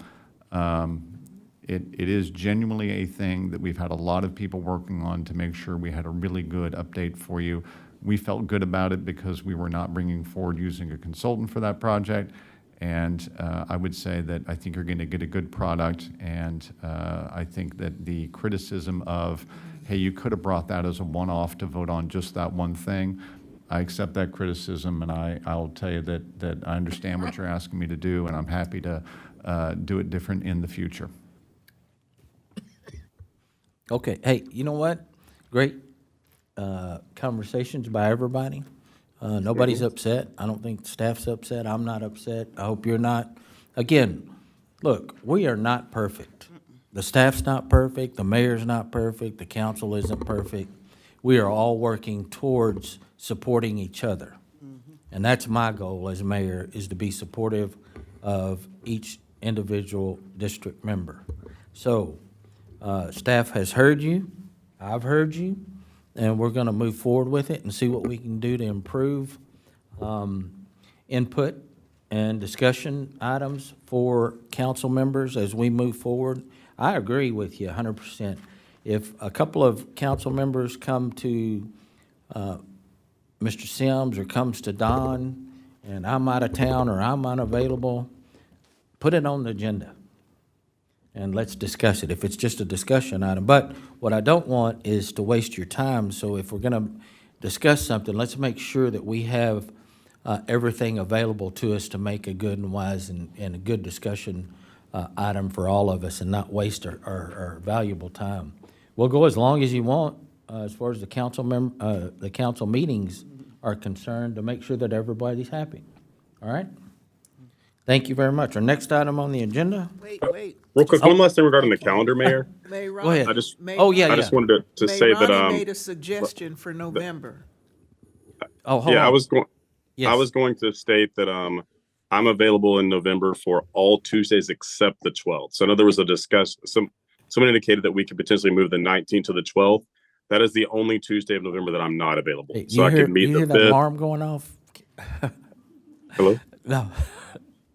Go ahead. Oh. Go ahead, Councilman. The 5th, the 19th, or 26th, but that's the one day I can't do November is the 12th. Got it. So we can't do the I 12th. am available on the 26th. I thought it was I'm available on the 26th. Well, I'd rather not do the 26th, because that's a holiday weekend. It's a very special day. hey, is anybody not, well, let's do it, let's look at the 5th first. Is everybody good on the 5th? Everybody good on the Yes. 5th? I am. Yes. Yes? So what about on the 19th? Yes. I'd rather do that. Everybody's good on the 19th? Yes? I'm seeing a majority. Well, You, You know, well, you not good on the 19th? I'll. are you I out mean, of town? But if, Can we If move we it to can't another move- if date we in the can't- week before? Is it always have to be on Tuesday? Is that just how it is, or what? Oh, you mean on the 18th or the 20th? No, like, Oh. if the 19th is bad and the 12th is bad for him, is there another day during the week of the 11th through the 15th? Does it have to be on a Tuesday? No, ma'am, it doesn't. We had simply asked the council in prior years whether or not we could, from a staff standpoint, be able to arrange our evenings and arrange the other boards. So by all means, if you want to have a special meeting on the 18th or the 20th, we could certainly deal with that. I might make another suggestion, if that's okay, which would be that we have planning and zoning items with public hearings scheduled for November 5th. And then the next time we would be back for planning and zoning items is probably going to be the 3rd of December. So we would normally actually have P and Z hearings that would show up on the 19th. So if you want me to work on the question of, hey, do we really need either the 12th or the 19th? I would suggest to you that you give me that task of, can we only meet once in November? I'm not sure I can commit to that right now, but if I'd be more than happy to do the homework assignment. Let me just make something so that everybody understands. On Tuesdays, we have blocked Tuesdays off for city council members so that all of our staff knows that that's the day that we might possibly have a council meeting.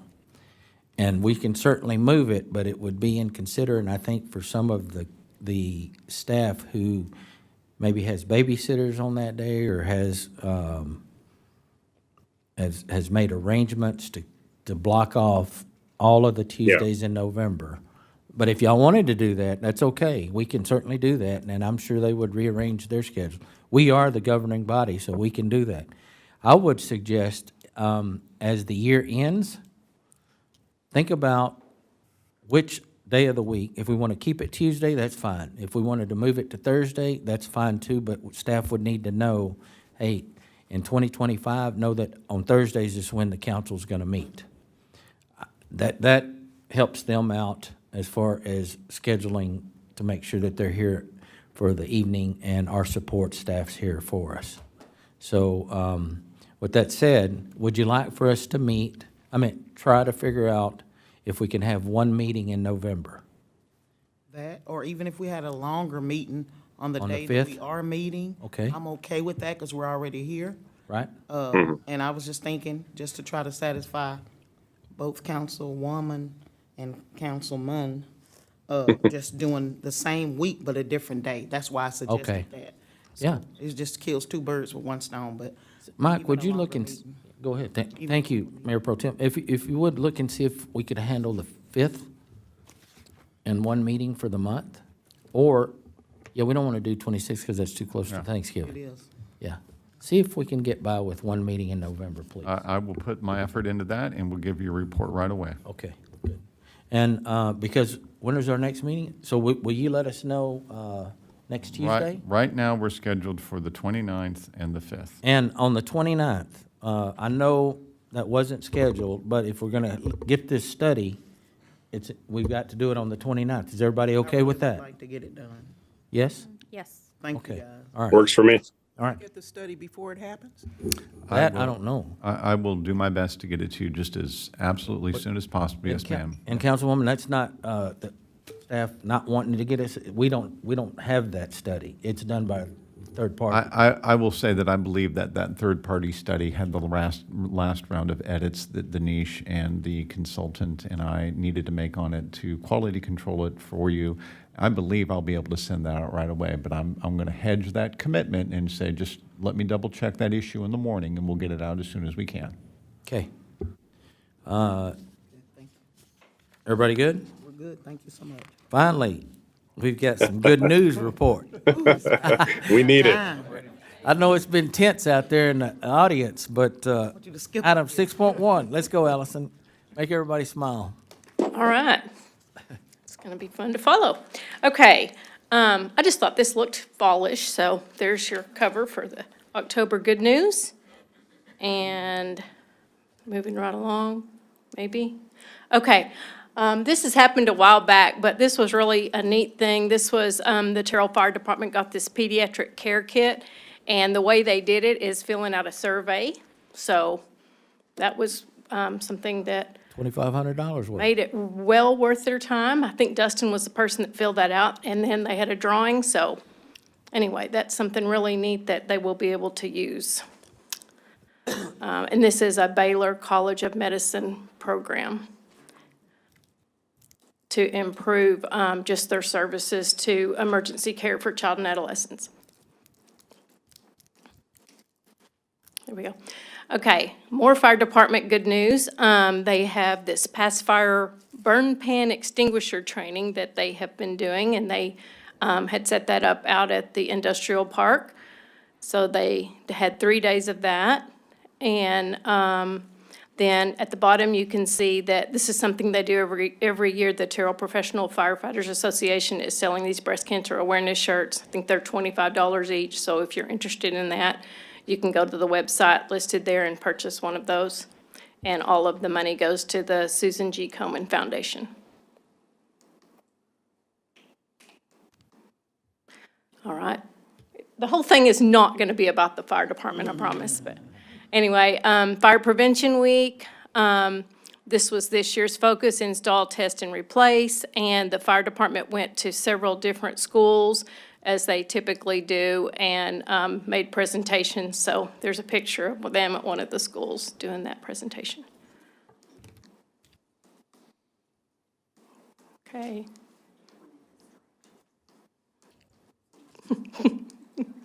There we go. Okay, this is with our utilities department. They passed their TCEQ water inspection, and there's a thank you to the team that worked on that. And TCEQ, their little report card down there says that we were complimented on their promptness and the manner that we handled our residential complaints. Good news. Yes.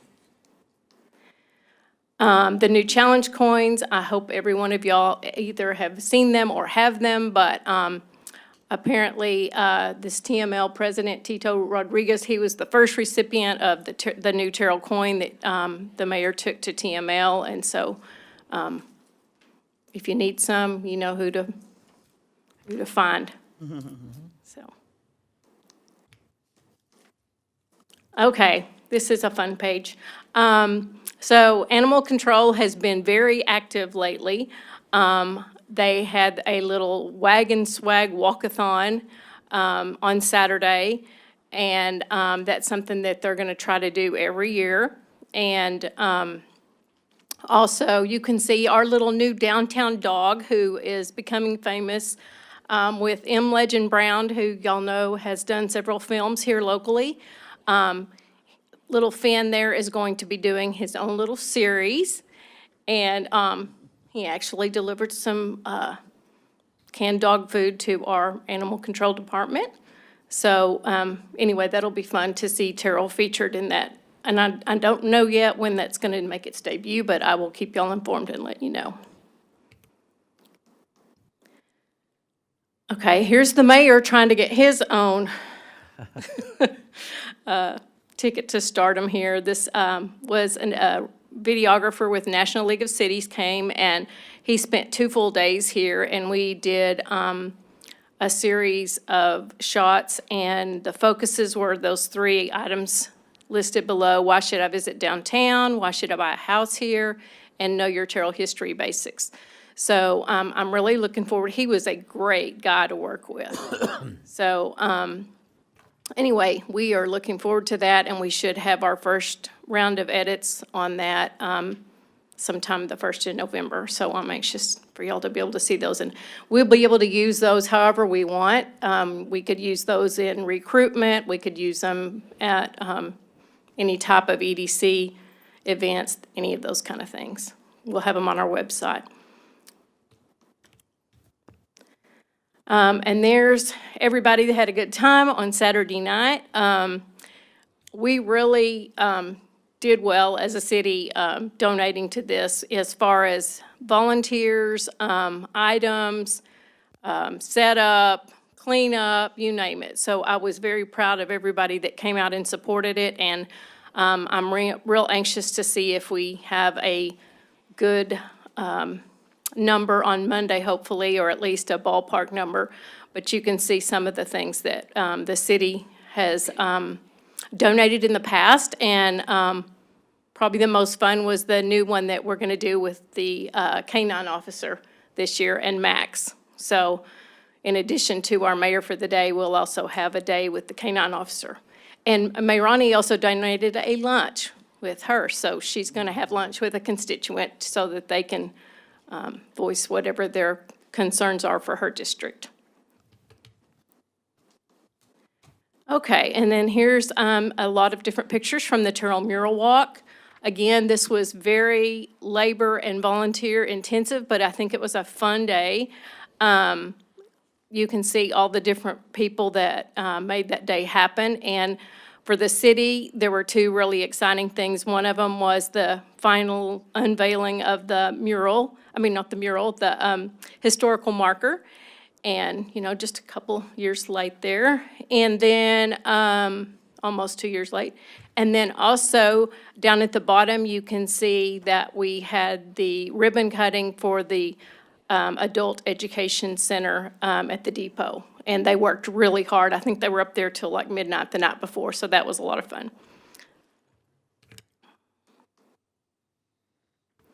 And then on October 26th, the police will be doing their annual drug take-back day at the police department between 10 and 2. So if you have any meds that you're not using, that this just helps with medication misuse. So be sure and take your meds over there. And I did look up, if you happen to miss this day or whatever, just for future reference, CVS in Terrell also is somebody that will take those at any time. So you can take them there any day. There's the streets update. I still need to get some updated pictures, but you'll see over there on the left a pretty lengthy list of streets that were completed. And then the streets that Griffith Avenue is finally, thank you, scheduled to be paved. And Can I offer the clarification that that turn of phrase down there where it says scheduled for October 22nd is, we are hoping to get it finished by Saturday morning. So that was a scheduled to start. We obviously didn't start today. And you know what, that is, Mike did send me that update, and I think when I put that over there, I didn't get the right piece there, so he is correct. So it should have said the 26th down there, so that's my mistake. Okay, everybody that knows Becca very well at all knows that Halloween is her very favorite time of year. And so these are almost all Halloween events that the library is sponsoring. So if you want to enter a pumpkin, if you want to go do Halloween trivia, there's all kinds of things going on. And then also they're having their fall festival from 5:30 to 7:30 that they do in conjunction with the Rockwall and Bryn Church of Christ. And then in addition to that, we will also have our normal downtown trick-or-treating that is always going on that evening. So there is no excuse for not having fun on Halloween, so. Okay, and then this was from this past Sunday, the mayor, Mike, and former councilman Grady Simpson were all honored with President's Awards at the annual Founders Day ceremonies at Southwestern Christian College. Here is 2 new employees that we have in our maintenance department, one in streets, Francisco Lugo, and one in utilities, Kennard Brumsey. So we'll welcome aboard to them. And then last, this is a picture of Mike, who did a presentation at the Baylor Symposium on Faith and Culture. He did a panel discussion on how to share and collect ideas on nonprofit church, education, and local government partnerships and public involvement. And I believe that's it. I will like to add quickly to the November calendar, if we can. The British Bash will be held on November the 9th from 11 to 4. And we have a lot of exciting British visitors scheduled to come that day. So we plan to do a kickoff outside with a ribbon cutting, and then we will move inside the council chambers, and we will have a special speaker in here if anybody wants to come in here and join us, and we will do a recognition of Bill Hutmaker, who is receiving the British Empire Medal for his volunteer efforts at the museum. So put That's a that big on your deal. calendars. The medal's a big deal. They don't give very many of those out, and so it's a big honor for Bill to be able to receive that. Go ahead. And anyway, if y'all have not been to the British Bash before, it's a fun event. We will have the Hard Day's Night band again, the Beatles cover band out here again, so it'll be a lot of fun. Hey, and Phil knows one of the guys that He plays does. in there. I was impressed. I thought he was teasing me. And, Yeah, he was probably my best childhood friend. yeah, cool. All right, thank you. All right. Yes. I did have a couple of things I wanted to ask. So we said Griffith it was not started today, and we think it will be completed by this Saturday, the 26th. Correct. Yeah, there was a Okay. problem with the asphalt batch plant, and we think it'll be corrected probably tomorrow, and we'll be able to get the asphalt that we ordered and be able to get paving. So every now and Okay. then, the batch plant goes down. Okay. And I did want to mention that Finn the Downtown Dog show on that we were mentioning, it's they're in they've casted it and everything, and it's in the process of being filmed soon. And both my son and my wife are doing are characters in the show, so Oh, should be fun. interesting. And it's going to be on both Tubi and Amazon Prime, I think. So it's good for Terrell. It's about downtown Terrell, so Wonderful. kind of a neat thing happening there. It is good for Terrell.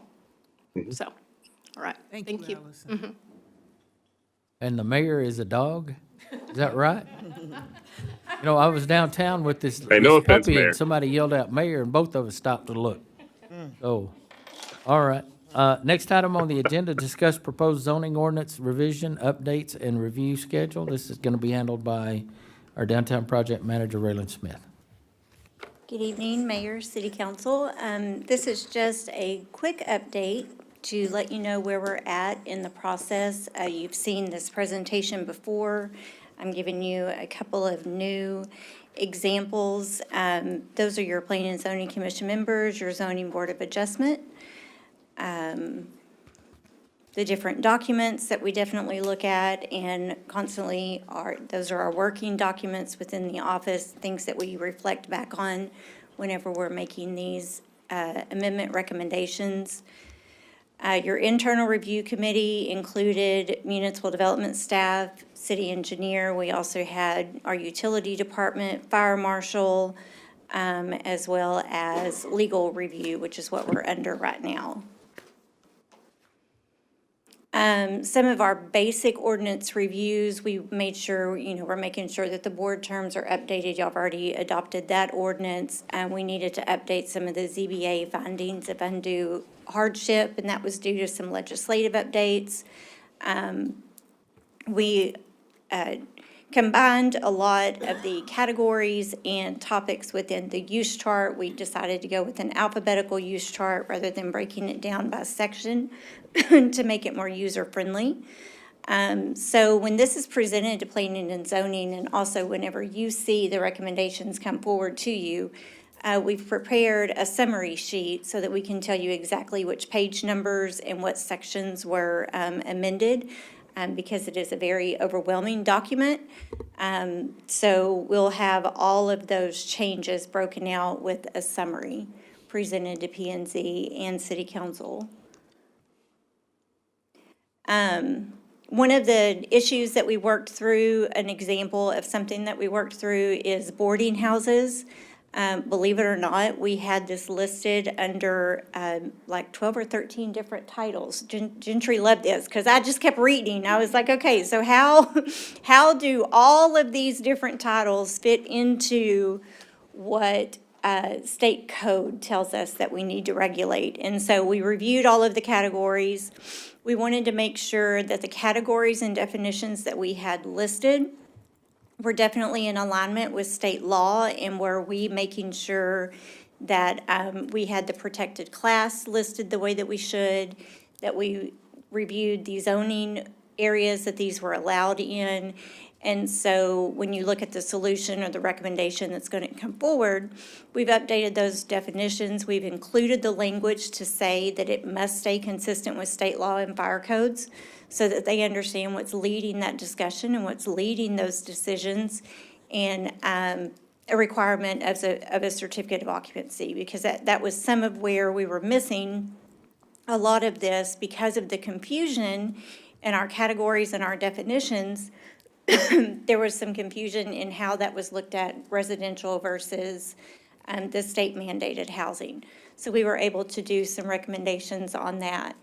Another one that's been brought to our attention, which we worked through, and I will say that the mayor and Councilmember Robeson got to witness firsthand how we do handle those requests for the exterior facade. Requests from property owners or contractors. So we all know, and we've listened to our existing zoning ordinance and how it talked about the 100% masonry on commercial as far as new construction, and then also renovations and bringing buildings up to code. So in reviewing those requests and taking it back to House Bill 2439, which was actually adopted back in 2019. So in 2019, the City Council approved an ordinance that allowed us to do variances in our 100% masonry.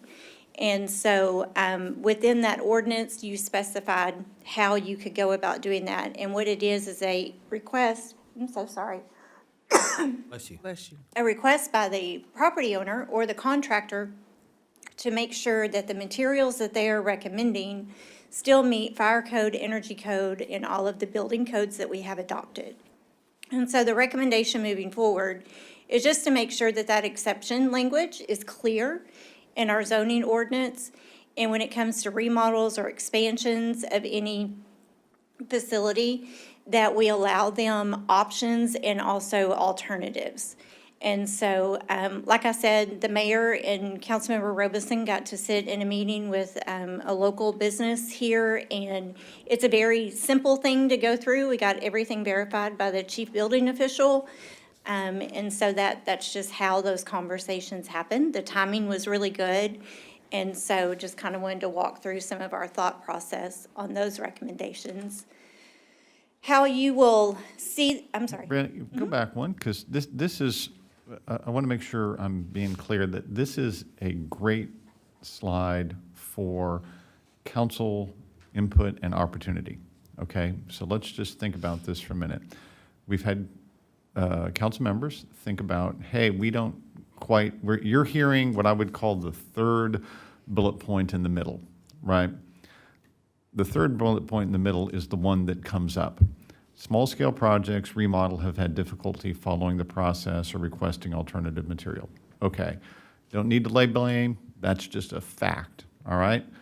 The large-scale guys don't have that problem. They all have architects and engineers, they do all the work correctly, they follow the rules, they say, oh, we're gonna use the exception, I've reviewed it, I can vouch that it's fire safe, blah, blah, blah, whatever it might be.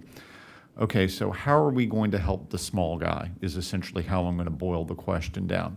So under the heading of recommendation, that's where you're seeing the staff recommendation that will go to P&Z about how to fix the problem. Okay, One is, we're going to take the exception language, which was just the history, right? It was voted on as a separate ordinance, and we think, you know what, it would be better if it was embedded in the zoning ordinance. Okay, so that's one step. Next step, we're just going to give people flexibility. The first thing they could do is follow the existing masonry requirement. So don't think of it as a 100% masonry requirement. Depending on what you're building, there's percentages, blah, blah, blah, blah, blah. That just means follow all of the existing masonry requirements. So obviously you could do that. Or you could request the alternative building material for that official review, right? And you have to follow that process of saying, my architect, my engineer says it's good. Now, how do I really help the smaller scale guy? That's the next or, okay? So let's say somebody says, look, I don't want to hire an architect. I don't want to hire an engineer to just double check the material and make sure it's good and safe or whatever it might be. I don't want to do masonry, and I just want to go a different direction. So we're trying to listen, trying to follow direction here. What we've heard was, well, couldn't we just have something that folks do on a remodel of an older building that just upgrades it in some way? Give me an upgrade. Give me something that says, okay, just visually speaking, I know that there's something new that's happened here. So we could say, okay, great. You could instead have whatever you feel like is the lower masonry requirement. Could be 0, could just be not quite getting the percentages the way the ordinance reads, right? And just pick 2 of the following. So I'm not going to read them there, but there's obviously a list there that folks could choose from to say, oh, I'm comfortable with the 3rd one and the 4th one. I'm comfortable with the 1st one and the last one, whatever it might be. If they will do something, then they don't even have to hire the architect. And this is really what we've seen to be the problem. You've got some people who they just want their GC to do the job and get through the work. The GC isn't qualified to say, hey, I'm going to follow the state law correctly. On the other hand, what if we just gave them some options? And we've gotten some good feedback from this, from some folks that we've talked about. Let me pick off a menu. I'll be happy with picking off a menu. So what will happen process-wise is, number one, happy to listen to council tonight and follow some thoughts and get feedback. That's why it's on the agenda. It was requested to be on the agenda, but we want it here so we can give you get feedback. Then it will go to P&Z. They'll do what they're going to do with it because they're an independent board. They'll vote on it, and it will come to you in December, if I'm right, Raylan? Mm-hmm. It will come to you in December with a statement from staff that it's legally compliant and that your P&Z has voted on it. And whether it's unanimous or a split vote or whatever, we'll tell you what happened at P&Z. So if you want to pause on this slide and say, hey, wait a minute, I don't like that idea. Or, hey, wait a minute, I want to tell you I do like that idea, and hurry up and do it. Whatever feedback you've got, it's okay to stop us while we're presenting and say, hey, wait a minute, I really want to highlight that slide. So I just want to pause there and say, this is where I'm looking for input.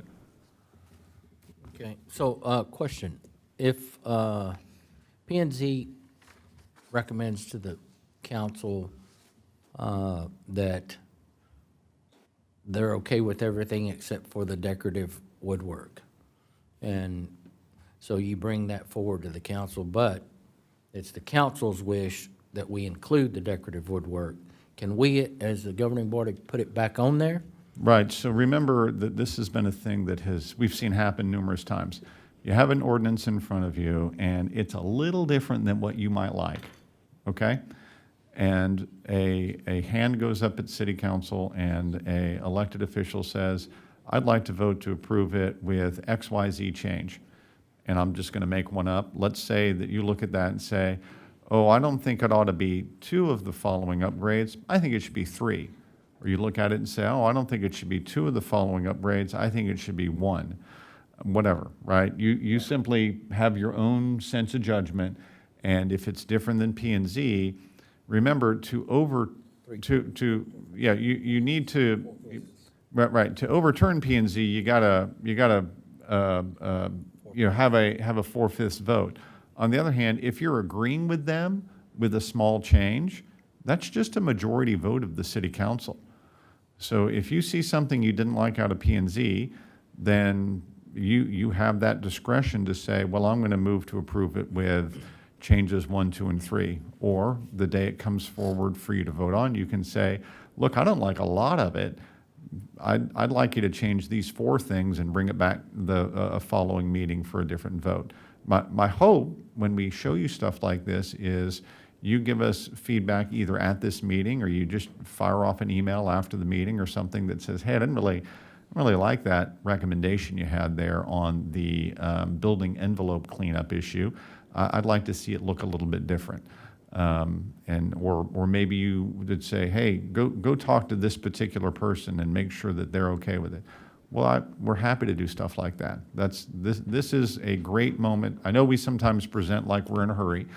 On the other hand, this is a great time to just stop down and say, guys, we're hoping to get your feedback. Okay, thank you, Mike. So continue. And again, if you have something that you need to add or ask, please feel free. So with those comments, I'll go ahead and make a note here for the presentation. What we'll be glad to do as staff, when we make this presentation to City Council, you will see the summaries as P and Z saw them, and then we'll highlight any changes that P and Z made to staff recommendation, and then that way y'all would be able to see the difference between the two. So you won't just see the ordinance, but you'll see any changes that happen to been made by P and Z. Okay, good. Thank you. Just to clarify, to make sure I'm understanding this right. So if a building or a structure it's non-residential and it doesn't have all the masonry, less than 100%, they can do 2 of these other little bullet points to satisfy that. Yes. On a small project. Yeah, on a small Yeah. project. For Right. renovation. That's not a new Yeah. build. These are Yeah. remodels, the smaller stuff. Yeah. Yeah, of course. Okay. So I have, I'm sorry, were you finished, No, Councilwoman? I'm finished, thank you. Okay. I have a couple of questions because this is an issue that's so important because so many of our small business owners have brought this issue to my attention and have concerns about it. I just want to make sure I understand kind of what we're putting forth here. So, one, I'd like to know how are we specifically defining small scale projects? So understand kind of who this would apply to, the scope of how it would apply. 2, I want to understand, I see the section where it says lower masonry requirement, then +2 of these. I'd like to understand what we mean by a lower masonry requirement. If that just means we're having them cover half the building or a certain side of the building, or what we're thinking with that language there. And then lastly, I want to kind of understand the process that would be in place, the formal process for requesting an alternative material. How they would go about requesting that review. Are we talking like a ZBA situation, or how would that process work? Let me answer the first, let me grab your last question first. Okay. On the alternative material, that's just part of your building permit application. So right now, any general course of business, a large-scale project comes forward, they have an architect, the architect wants to use something non-standard that doesn't meet our zoning rules, they want to use product, whatever, that's different. They list it, they say, this is the difference, and I'm an architect, and I'm saying that that's okay in this particular situation. Gets processed, not a big deal, right? The problem is where somebody is setting forward without having the architect to do it. So the architect guys are easy. On the other hand, the ones that are building contractors, that's where we get gummed up. And so on that one, if they want to, they still have to follow state law, which is, okay, the alternative building material is CBO, Chief Building Official, okay? So that's not a go to the ZBA. Under the state law, it's just staff looks at it, and if it was submitted by somebody with a professional license, we accept it, okay? Next, if somebody wants to just do lower masonry requirement, then the idea would be if a GC is proposing it based off a set of bids or based off a set of plans, whatever it might be, all they'll need to do is just call it out and say, hey, this remodel y'all know we've seen a number of places where a remodel might have required a 60-inch of masonry on the bottom skirt of the building. And somebody might have come forward and said, hey, I kind of like that for one side of the building, but I don't like that for the other sides of the building. Or I can't afford it for the other sides of the building, or whatever it might be. Or maybe I don't want any. The intent is to allow people to simply put it in their building application that says exactly what it says here. I'm selecting alternative number 3 for my masonry requirement. I'm selecting X, Y, and Z, whatever it is that they're saying. And we would definitely be saying, and again, it's a little bit wonky on this PowerPoint slide to say 100% masonry requirement, because often that's not going to be 100% of the building. But if they're doing less, we're not going to mind that they do less. I think the better answer, by the way, to the council member's question is, I believe that we are rather very close to having the red line done. Am I right to say that, Raylan? Yes. I think that one of the things that council would probably appreciate is the day that we send the red line to P&Z, let's also send that material over to all of the city council people. And we know that you've asked about this, and Raylan and I can make sure that we tell you, oh, for that building envelope cleanup thing, see page 242, so that you'll know where to find it in the red line. Okay, so regarding the other 2 questions, the small scale projects, how do we define what a small scale project would be? I'd like some clear language in the ordinance so that we kind of understand who this applies to and who it doesn't apply to. We're happy to double check that and make sure that it's clear there. One of the staff discussions was it kind of needs to include basically what you would consider. A number of people have run into the 60% remodel on a vacant building rule.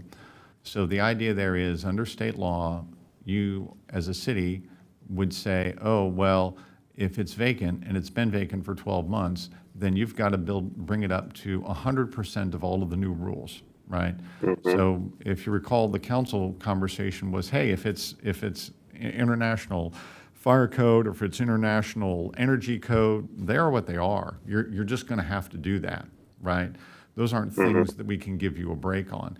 On the other hand, on the building envelope stuff, if the building envelope material you're using is compliant with the fire code and compliant with the energy code, then we would sort of say, hey, you know what? We know someone's got to have an update they're making anyway. So I'm really strictly on a very oddball set of projects, but these are the ones that have been the problem, right? My building's been vacant for 12 months. It has no residual grandfathering of anything old. And I come in and I say, I want to do something brand new in it. Those are the most problematic things because they're invariably the building someone's trying to do for a low cost. And I want not only the small expansions for existing buildings that aren't over the 60% rule, but the ones that are impacted by the 60% rule to be able to say, hey, listen, my building materials met the energy code, they met the fire code, they're just not happening to follow the aesthetic requirement of the building envelope issue. I'm going to pick off of this nice, pretty pick 2 list over here instead of doing any masonry at all. I want to make sure that we have those 2 qualifying elements there. The small ones that are small modifications and the small ones that are complete rehabs. Those both need to be covered by this small definition. I'll make sure we double check that and we get that out to you so you can read the exact wording. And then the last piece, thank you, Mike, I appreciate that.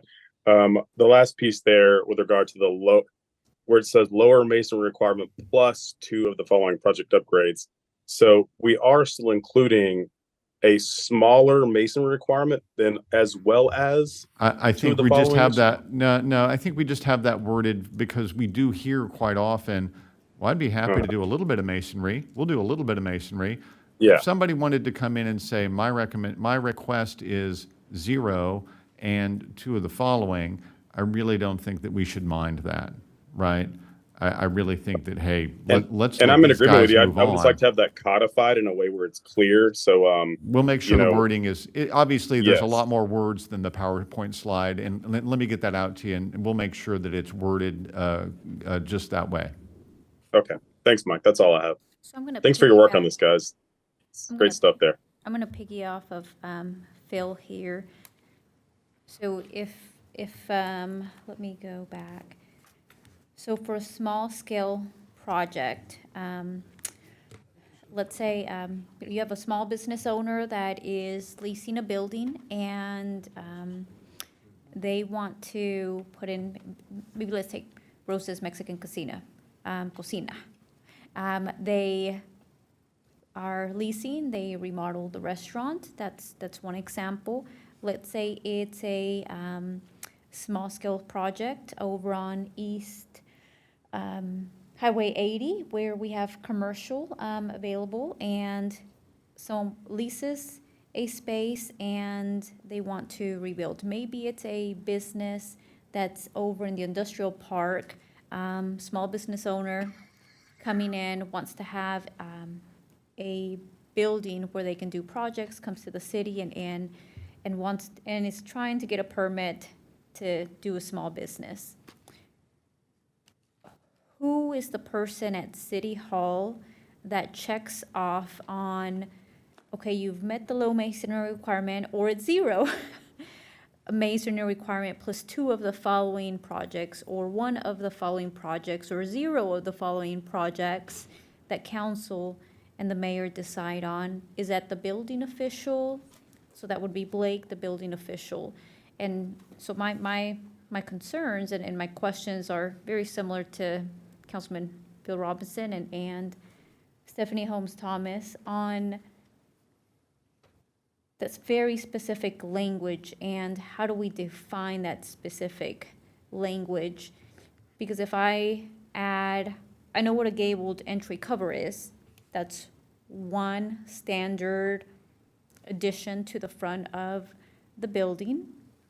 Decorative woodwork, how do we define how much decorative woodwork is added? Do I add, two pieces of decorative woodwork to maybe the entrance of the building? Do I add it to the windows? Do I add it along the sidewalk to the entrance of the building? Same thing with art installation. Is it a very small piece of art installation I place in the yard? Is it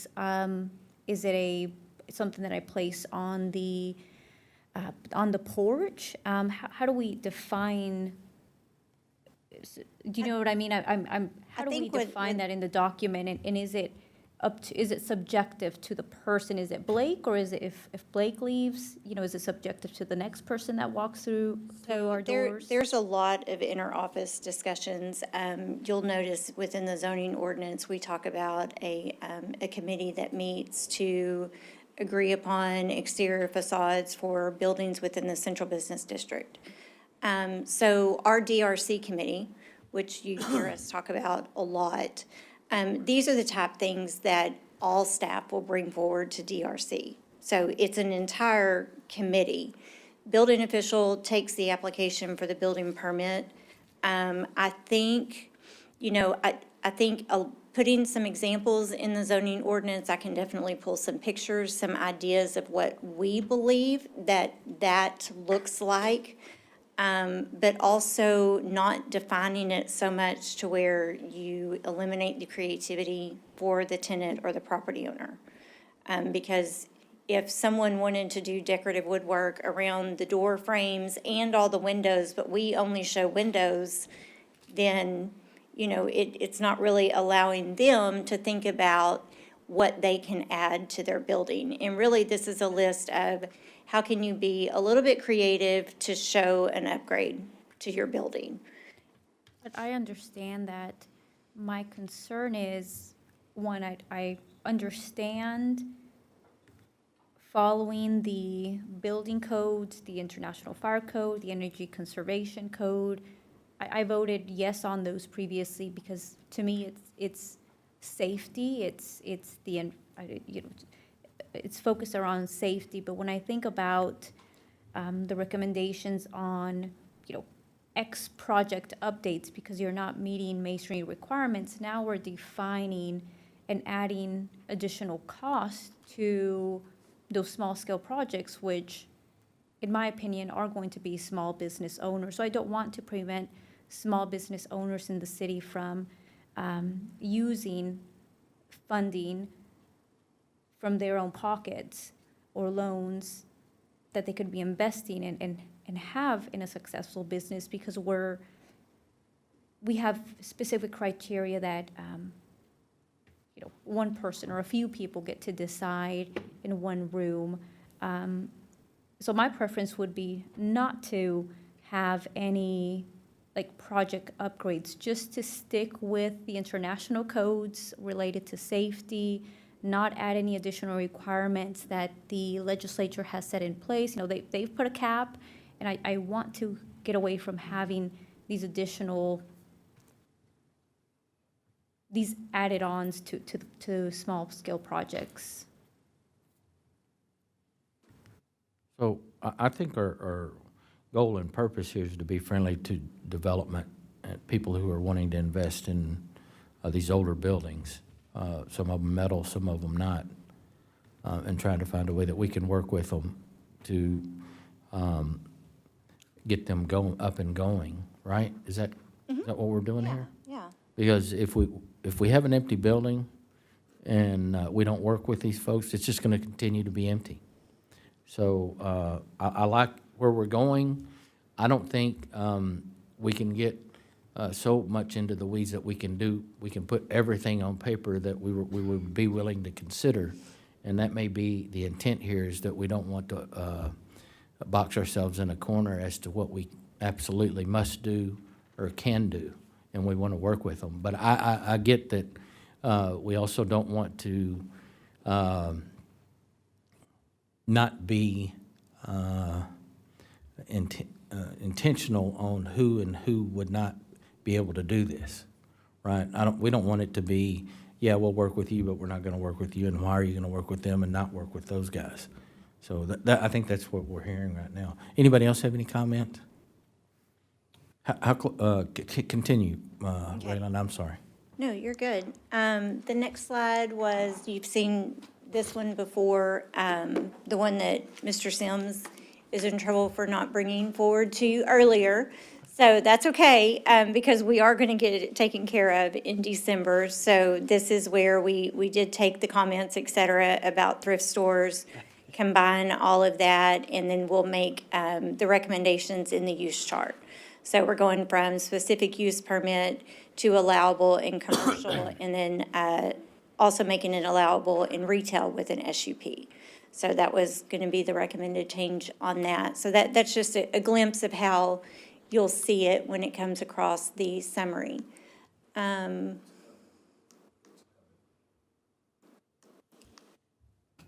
Maybe. Yeah. Best part is the timeline. So this is a couple of times that y'all have seen this presentation. We have a special P&Z workshop scheduled for November 7th. So we will just meet to go over these recommendations and to walk the P&Z through each of these. Like Mr. Sims said, we'll make sure that you also receive a copy of that red line at the same time. We'll send that out the week prior. Jana usually gets her agendas out the week prior so that everyone has a chance to look at that. So it'll go to regular P&Z with a public hearing on November 28th, which means it will come to City Council in December. We're staying on schedule. Great. All right, 5 minutes, anybody?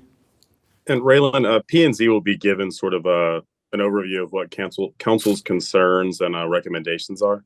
Yes, whenever I presented to P&Z the month before last, I gave them the same presentation and shared with them that we will also have any other city council comments or any items that they wish the P&Z would consider.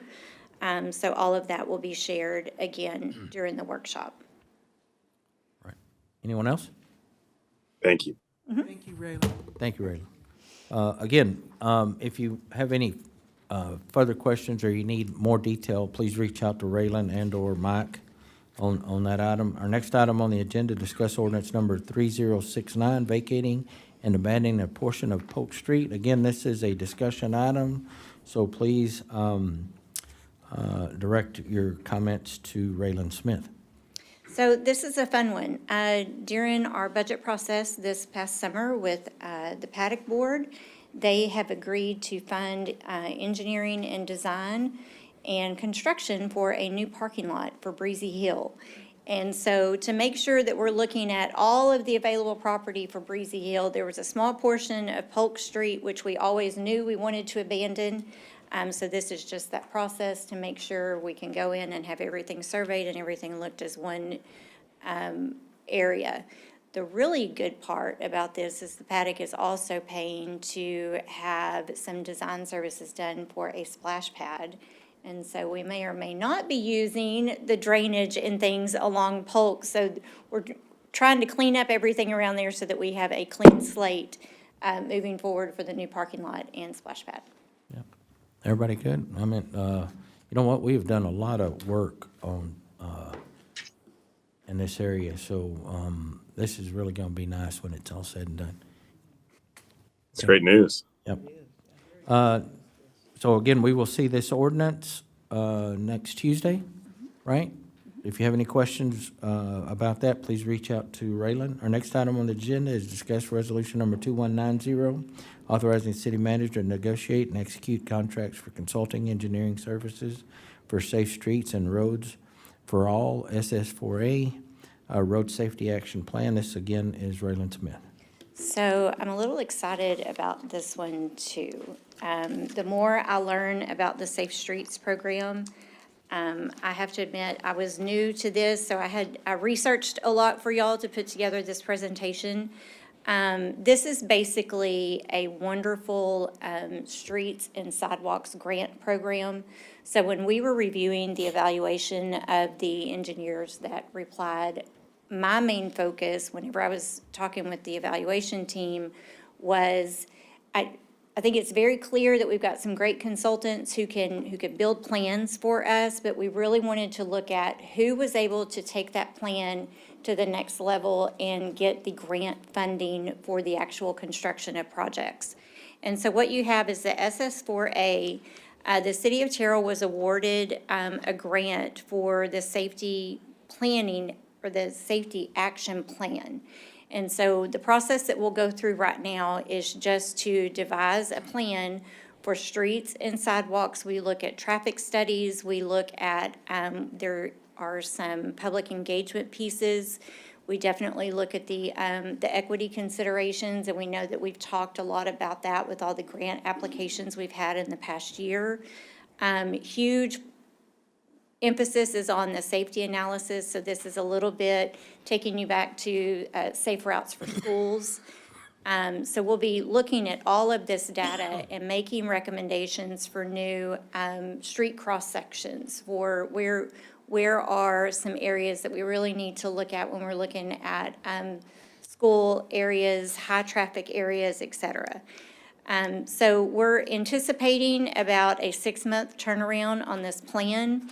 And so what it will do is there'll be some policy and process changes that come forward. I know every now and then y'all get those COG updates to our Complete Streets program. We need to reword something in our construction standards, et cetera. But the main thing is to get down to recommendations. And so what this action plan will do is represent opportunities for additional funding. And so we'll end up with a short list of projects that we will immediately be able to turn into grant applications. So looking at all of the consultants that did reply, you had your team, and I know that their name comes up, but Kimley Horn has a team specific for SS4A. We did meet with 3 of the engineering firms' teams and just talk to them about the active programs that they have. And we feel really comfortable in recommending Kimley Horn for this based on the grants that have been awarded from their past programming.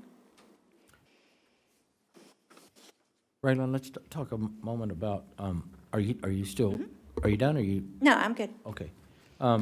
So the council had expressed, you know, a lot of times we're at the end of the process, once everything's done. Is there an opportunity for council during the public comment or engagement and collaboration for one or two of the council members to be included in that? Absolutely. Would that yeah. be something that we would need to decide who's going to go, or just open it up to whomever wants to go? So what we'll do is we'll have the kickoff meeting with the consultants, and we're going to lay out the timeline, and we'll lay out those public engagement pieces in any of those outside meetings. And what I'd be glad to do is bring that schedule back to you, and y'all can let me know where you would like to be plugged in. Again, I would suggest that you end up using a process we did during the comprehensive plan, which is you have whatever meeting you're going to have with this, right? You're going to have a town hall meeting on the SS4A, right? And when you have that public meeting, you simply post it as a city council meeting. So we can do that. We've done that before. We've done that over at a couple of the different schools and said, hey, we're just going to have you gavel in, and then most of the meeting is just public Q&A and looking at boards and talking and getting feedback. let's make sure moving forward that in any process that the city's going through, whether it's this one or something different, that we follow that procedure, okay, please? Absolutely. All right. Anyone, any comment? Summarize, make sure I understand this. So we were awarded the 168,000, and our portion is gonna be 42,000? Yes, ma'am. And this is gonna be, they're putting together this safety plan? So we can get future funding? Yes. For other projects that deal with safety? Yeah, so Like, what give we. me an example, like lights, street markings, what? We will, we could look, prime example would be sidewalks on the residential side of Colquitt, across from Herman Burlow. Another thing that Sims and I talked to earlier today, gosh, we really need to look at South Rockwall University all the way over to Rose Hill, because you've got several school zones going through there. You also have your mapping, navigation, sending people that way. And so we'll go in and we'll target our high-traffic areas and really look at where are high-traffic areas, where is that crossing over with pedestrians as well. And so there'll be some hot spots that they will be able to meter and recommend to us just simply from the traffic analysis side. And so once we get that list together, it'll be, you know, a lot of recommendations from staff, because in council, because some hot spots that may or may not show up on the traffic analysis side. But we'll be able to make some recommendations, and then y'all will ultimately get to decide what projects are included in that action plan. Can I just say something? So if you have an area in your district that you want to be considered, let Raylan know now, so that in the process it doesn't get skipped. So make a note of that and get her that to her. Again, the study was going to determine Yeah. where we need to target, but at least they'll look at that section if you have a section that you want covered. And Mayor, I'll share that, one of the areas that Raylan mentioned, along like what I'll call Gilbert Willie and over on Rose Hill Road, the streets that are behind Gilbert Willie, where we have a one-way in for parents and staff to enter. That was an area that I submitted recently, and I'm sure staff have also received feedback from community members. But the school principal there and other community members have shared feedback. So that is as you can't take the credit for that. That is really true community Oh, led, which absolutely. just Yes. we should be doing. Good. I Anyone? want to commend you. I mean, I think y'all are on target. I'm excited about this. Good. Because even just right behind the school, on Park Street, I get complaints all the time. Yes. Kiddos are walking home. Listen, ways and navigation, everything else, ever since Rose Hill became a major thoroughfare, it's bleeding out into there. And, you know, if you're coming off I-20, you don't know you're fixing to go through two school zones and then railroad tracks. And then, I mean, it's just, it's clustered all through there. Good deal. I'm gonna give you that feedback around those schools. I'm thinking about safety, around the park. Yes. Safety, we need sidewalks. Those are high-traffic areas where our families and our children go. So I'm really excited about this program, for sure. I think it speaks to what y'all talk about. Thank you, Raylan. Thank you, Raylan. Next item on the agenda, discuss resolution number 2194, authorizing the city manager to negotiate and execute contracts and all necessary documents for the Terrell State Hospital roadway construction. Again, this is Raylan Smith. So, real quick, we received a notification from Terrell State Hospital and their construction team.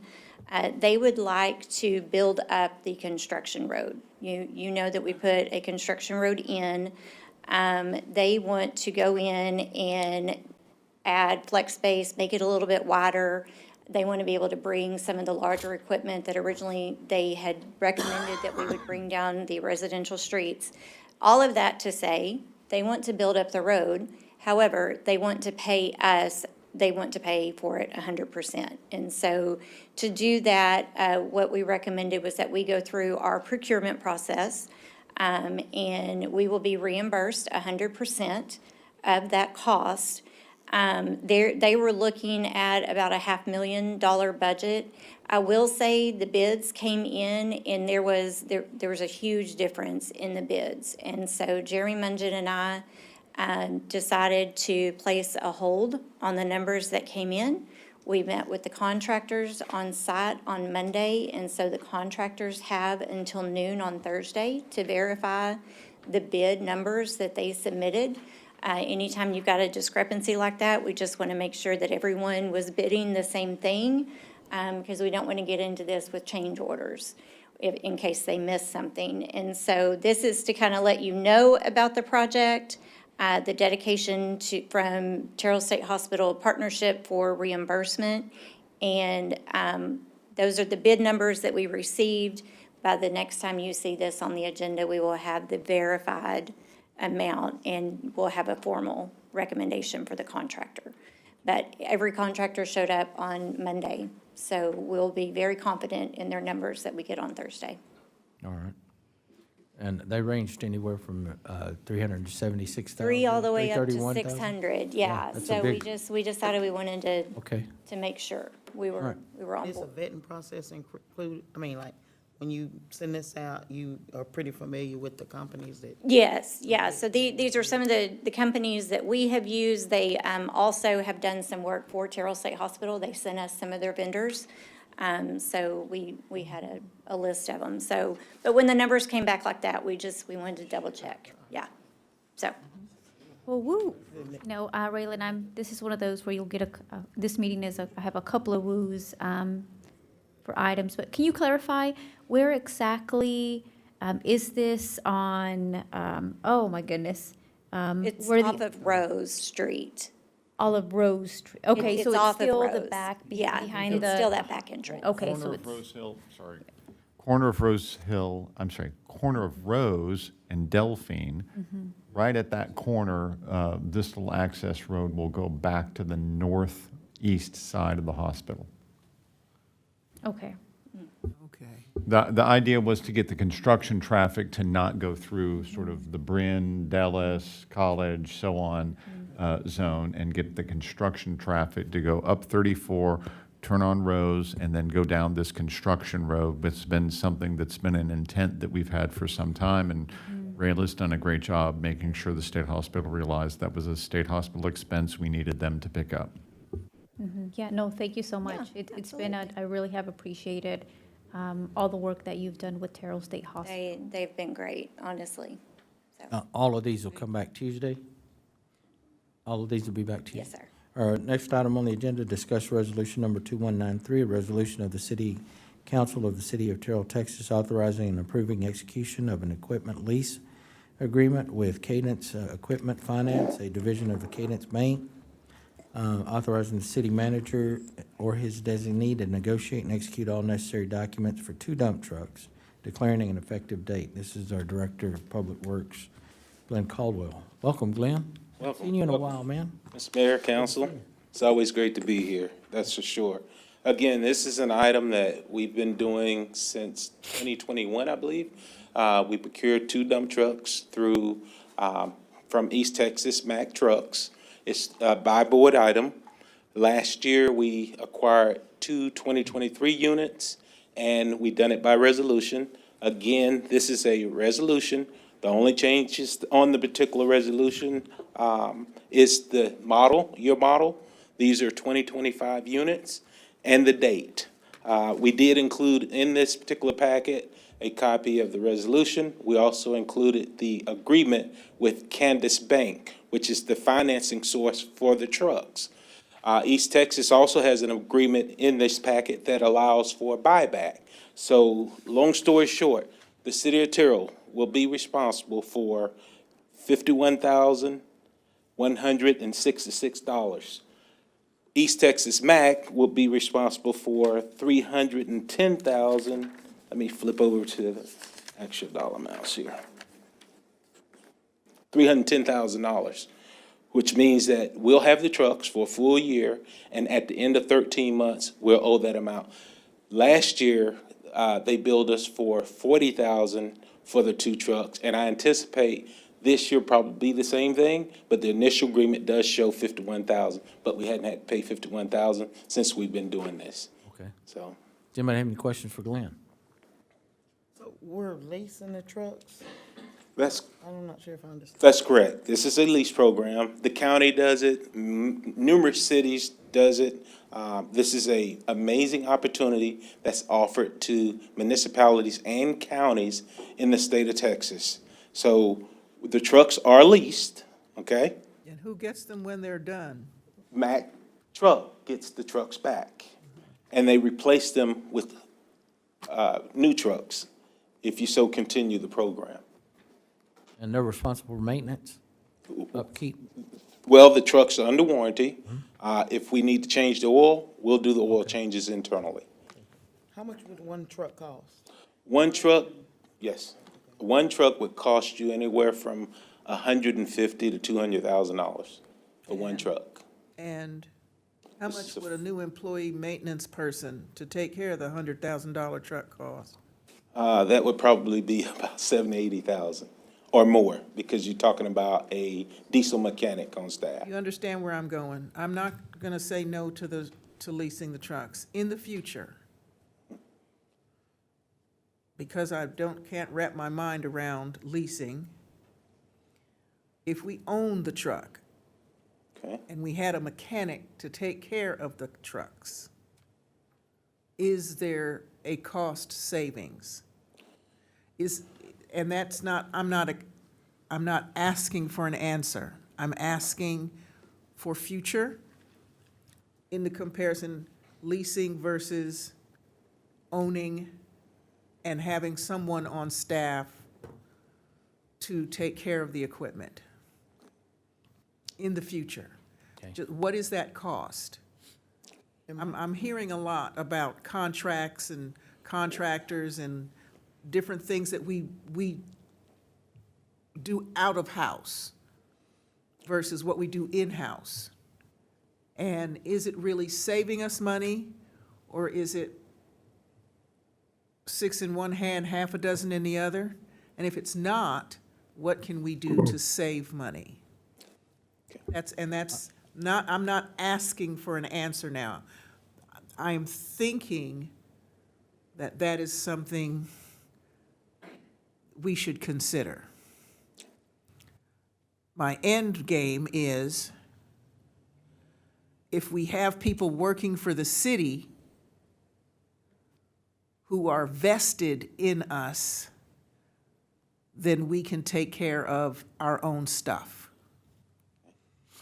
This is my concern. Will the trucks last 3 years brand new? I mean, how much are you roughhousing a dump truck when we're looking at $150,000?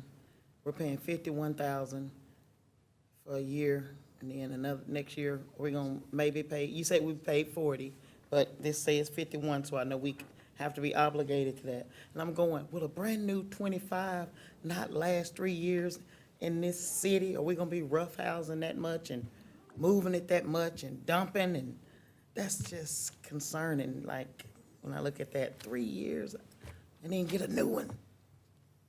Well, if you consider the volume of use for these dump trucks, and I think I have DJ Breyer here, that his team doing utility repairs, there's a lot of rock moving. Is this There's for a lot of DJ? dirt moving. That's correct. It's a combination of primarily the utility Okay, department DJ, never utilize mind. these units. Well, wait. Okay, I'll take that. I know DJ's crew's out there. Dump trucks for rock hauling. We also use it for hauling out dirt. We had to do it Saturday night behind 34. We had water shut down for Silver Saloon, the Wendy's, everything else. And we needed the dump truck to haul the equipment there. It's in a low area, so we had to clear trees. We had to get an access route. So we try not to abuse them, but we're doing construction. Yes, Yeah, they're dump they get dirty, they go off-road, they get stuck, we've gotta pull them out. Dump trucks Or dump are trucks. dump trucks, we use them as trucks. Okay, So, How but many- should they last longer than 3 years? Yes, they should. We've got, I think we've had one that's been around the city of Terrell for 20 years. Yes. It doesn't need repairs. Yes, it does. Do those repairs get expensive after time? Yes, they do. It's making equipment work. It is cheaper in the long run if we can own it. The hard part is we gotta buy it up front, and those costs, we don't have the money for. So it's one of those, hey, if we had $10 million, we could buy all brand-new equipment, or at least get the appropriate equipment new. And yes, we would need a mechanic or two to do the oil changes and grease and do the hydraulics and stuff. But it's all upfront cost that we don't have the money for right now. See, this I'd is love to do that. This is not targeted towards you, but this happens the Yes. last couple of years. It was fire trucks last year. How do we miss these a month, 2 weeks, 3 months after budget? Did I hear this or heard it and miss May I, it? no, absolutely not. We did not just miss, not- we wanna hear didn't, this this is in your budget. This is a regular item, it's listed in your trucks are. budget, this is not, Talking about isn't. I just don't want to hear that we don't have money for a dump truck with all the work I we was do. talking about other equipment like. yes. And our Excavator utilities. that can go down. so if I might, what I would just, let's just take a moment and review. 150 Council was kind enough, joke with a 40 million You- budget. if I might, you have two different things, actually you have three different things in your fleet budget, which you approved in September. One item is this dollar amount to continue this lease of these dump trucks. Yeah. Another one is the authorization for Glenn under his public service programs to be able to purchase, I believe that we got the number of 180,000, but I'm doing that off memory, for, maybe it's 150, is that what you're looking at me like that for, Glenn? It might be 150 for purchases. We listed it as new purchase equipment for public services because we'd like to start making this transition. I believe we have the $400,000 number in the budget for utilities. 450. Where we budgeted, 450,000 so that we could start making this transition to ownership rather than lease there. So you have three items listed in your budget. One is what we're looking at. We planned to lease these again because we didn't plan that we would have completed the analysis you're asking for, which we also think is a valuable analysis. We hadn't felt like we were prepared for making a decision yet. So we have all three in the budget, lease these, and then you're going to see at a future council agenda, Glenn come forward and say, hey, for the public service items, this is how I'd like to spend that 150, but I might misremember that number slightly. And then DJ and Glenn come back and say, this is how I'd like to spend the 450 on purchase fleet. So you got a really good chunk of purchase fleet into your budget this year, and it's just a transition program. I just will make one little history note, which is part of the reason that we're where we are is that we also remember that these are emergency response vehicles. And it was getting really frustrating for staff to be out there at 3 a.m. and think, I'm going to hop in my dump truck and I'm going to go do something and get something done and it won't start, or it's broken, or blah, blah, blah. That's the position we were trying to get out of a few years ago. So this has been a nice program, and maybe it does need to change, and we have that flexibility. I think we're going to honor, I know we're going to honor what you asked for, which is give us an analysis. Happy to bring that forward, but it is budgeted, it was planned for, and we're also planning to buy stuff this year, and we're gonna really, drink deep from that cup when it comes. Right. Yeah. My only, it's for the future. I'm not asking for it now. But let's do the cost and out, the, how much money are we gonna save? And if we're not, I'm okay with that. But let's see what we can do in-house in the future. And that's something to compare how we can get it done. Let's not start with, we don't have the money. Let's start with, this is what we have, and we can take baby steps to get this, because this ties into fixing our streets and drainage, which in my district needs help. The rest of Terrell needs help too, but Okay. In transparency, back in 2021, we presented to council all the preliminary data that justified going with a lease program for dump trucks. Now, we'll be glad to reshare that, but rest assured, we went through a process. We reviewed the pros and cons for owning dump trucks versus leasing. Councilwoman, I accept the fact that you were not on the council at that time, and we'll definitely bring it back for your review. So there's clarification. And I would agree that the analysis that have been presented in the past are helpful, and I think prices change. Equipment we have right now that we're leasing may be newer compared to previously where those vehicles were closer to the end of life. And I do recall having, high numbers for the maintenance that was needing on those vehicles. So we're on a different end of the spectrum at this time, and so it feels like, are we making the best decision right now? But I think an analysis from time to time is good, because you may be at the other end of the spectrum next time, and it may be that we switch back, and then a future council may say, wait, it no longer makes sense anymore, so then let's switch back again. No, I think we were just bleeding money in repairs, and the trucks weren't available when we needed them, if I recall. So, so we just need to, we got to remember to refresh our council and the mayor's memories as we move forward with all of these different items. But you're right. Yeah, we agree. You need to be able to see that. Okay, thank you, Glenn. Thank you. Does anybody, Councilman, did you have anything? No, the rest of the council covered all of my questions. Okay. Thank you. Next item on the agenda are business items. Discuss and consider Resolution 2191, authorizing the city manager to negotiate and execute contracts for the city of Terrell. Facility construction recommendations is going to be handled by our downtown project manager, Raylan Smith. All right, are y'all ready? Yes. Build a fire station? Ready to go? Okay.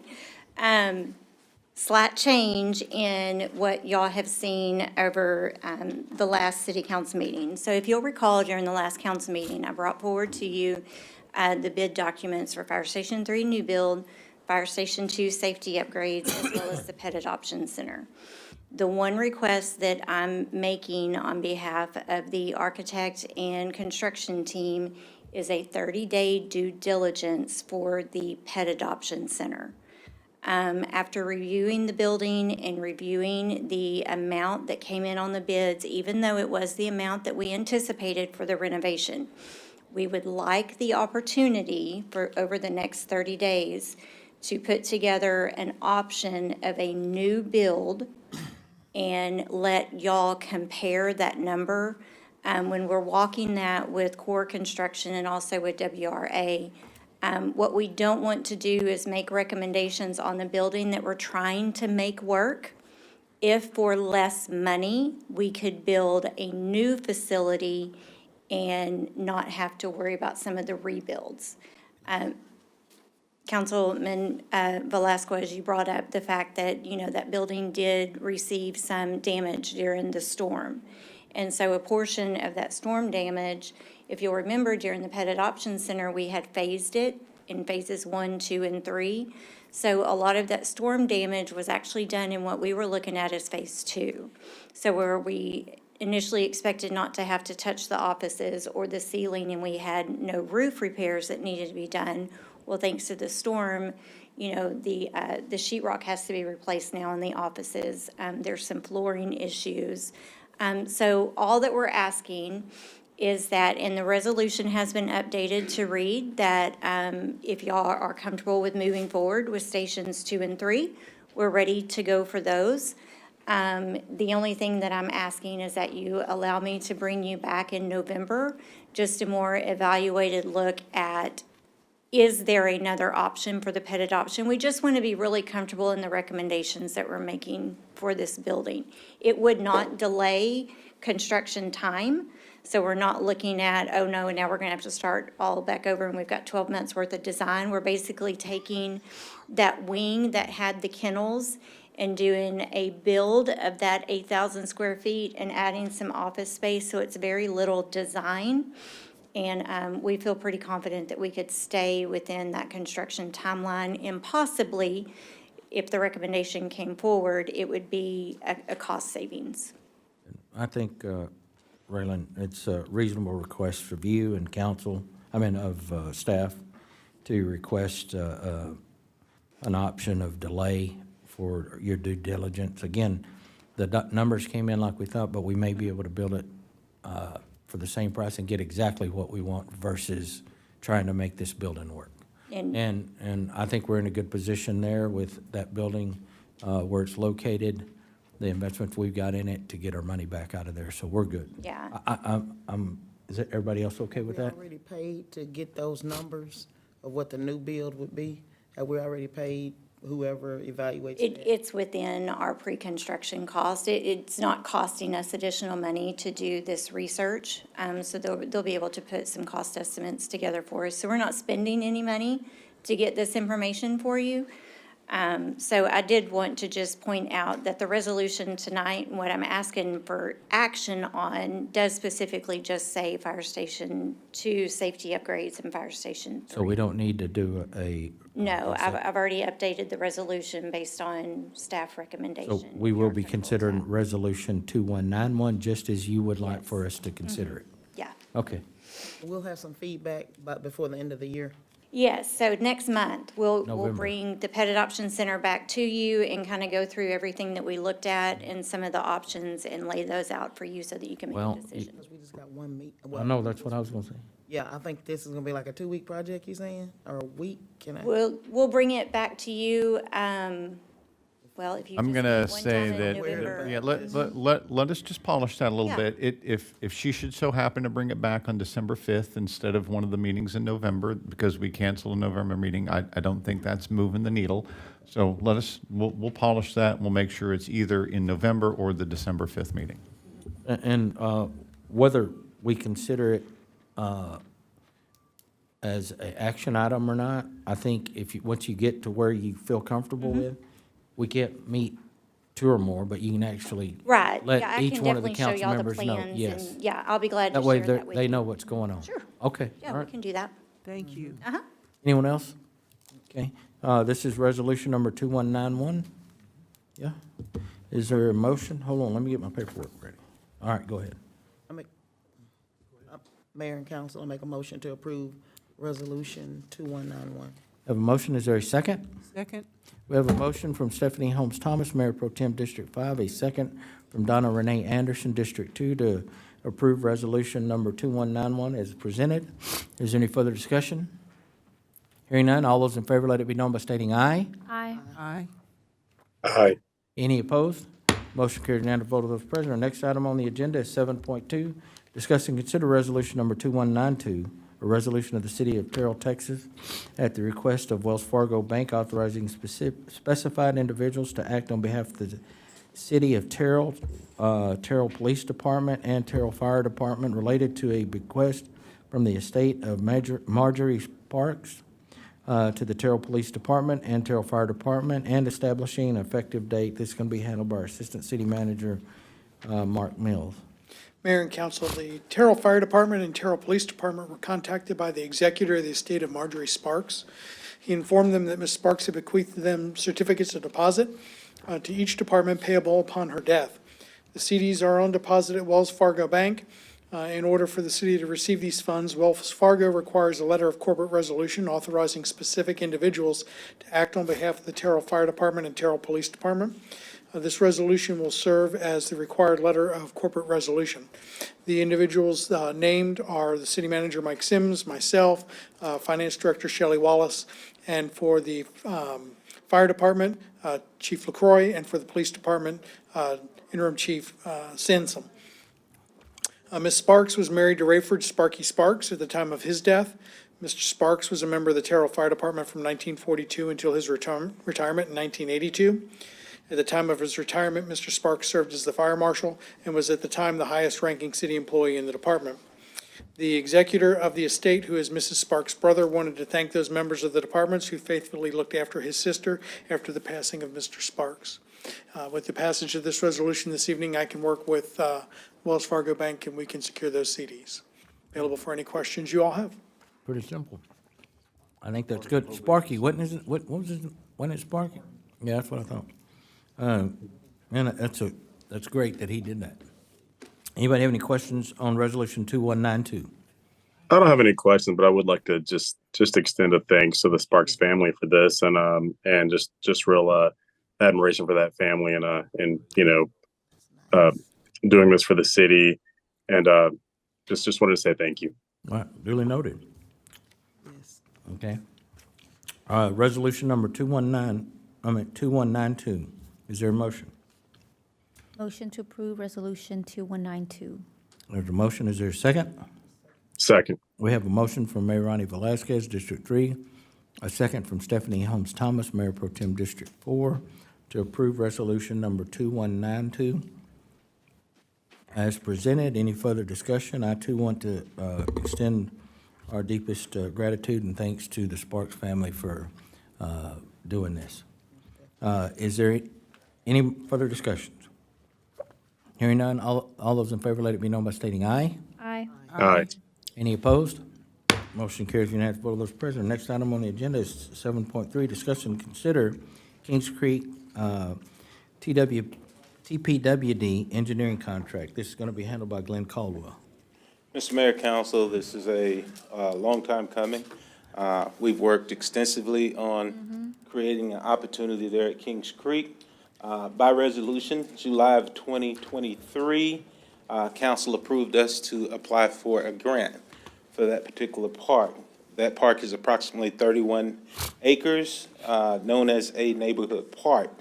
The goal is to potentially build 1 mile of trail, 8 foot wide or larger, depending on what our prospective consultant comes up with.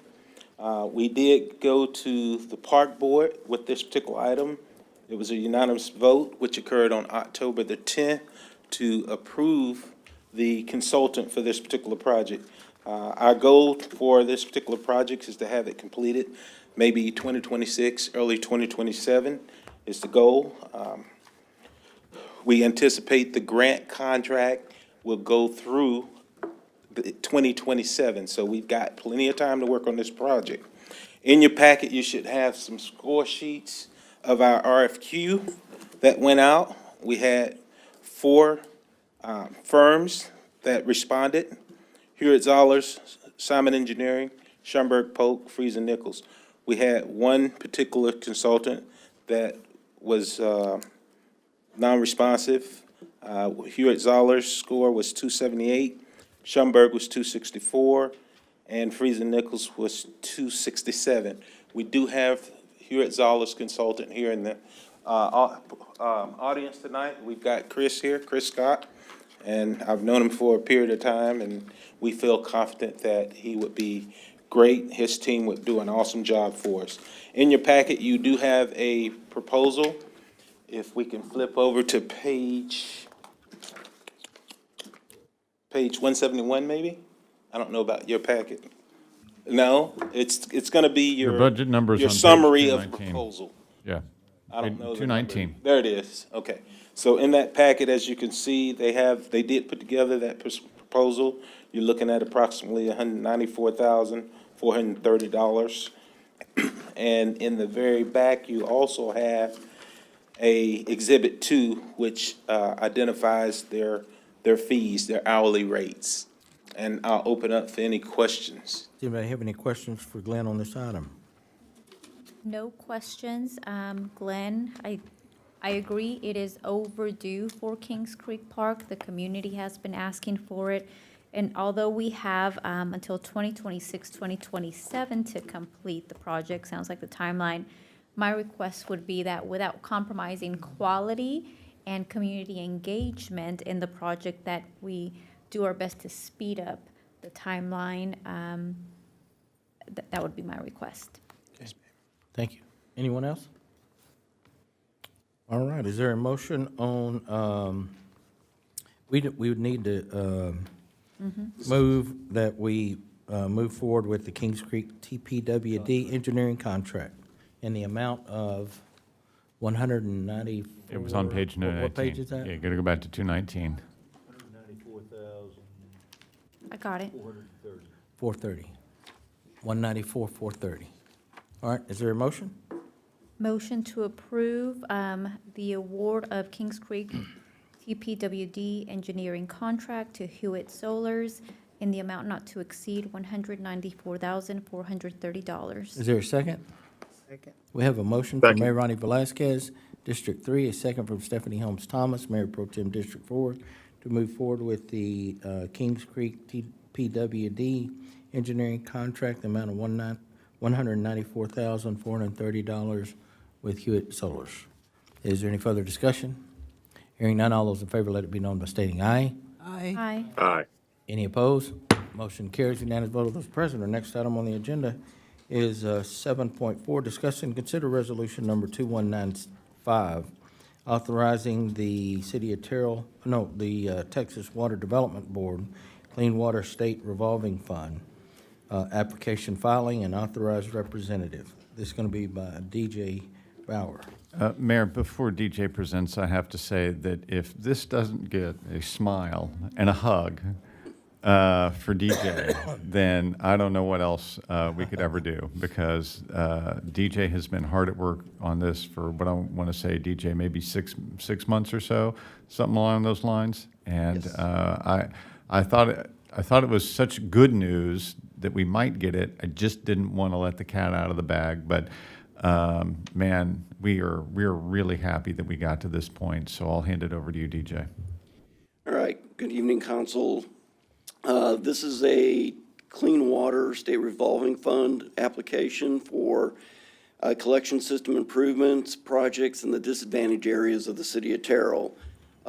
This grant loan is a $14.55 million loan.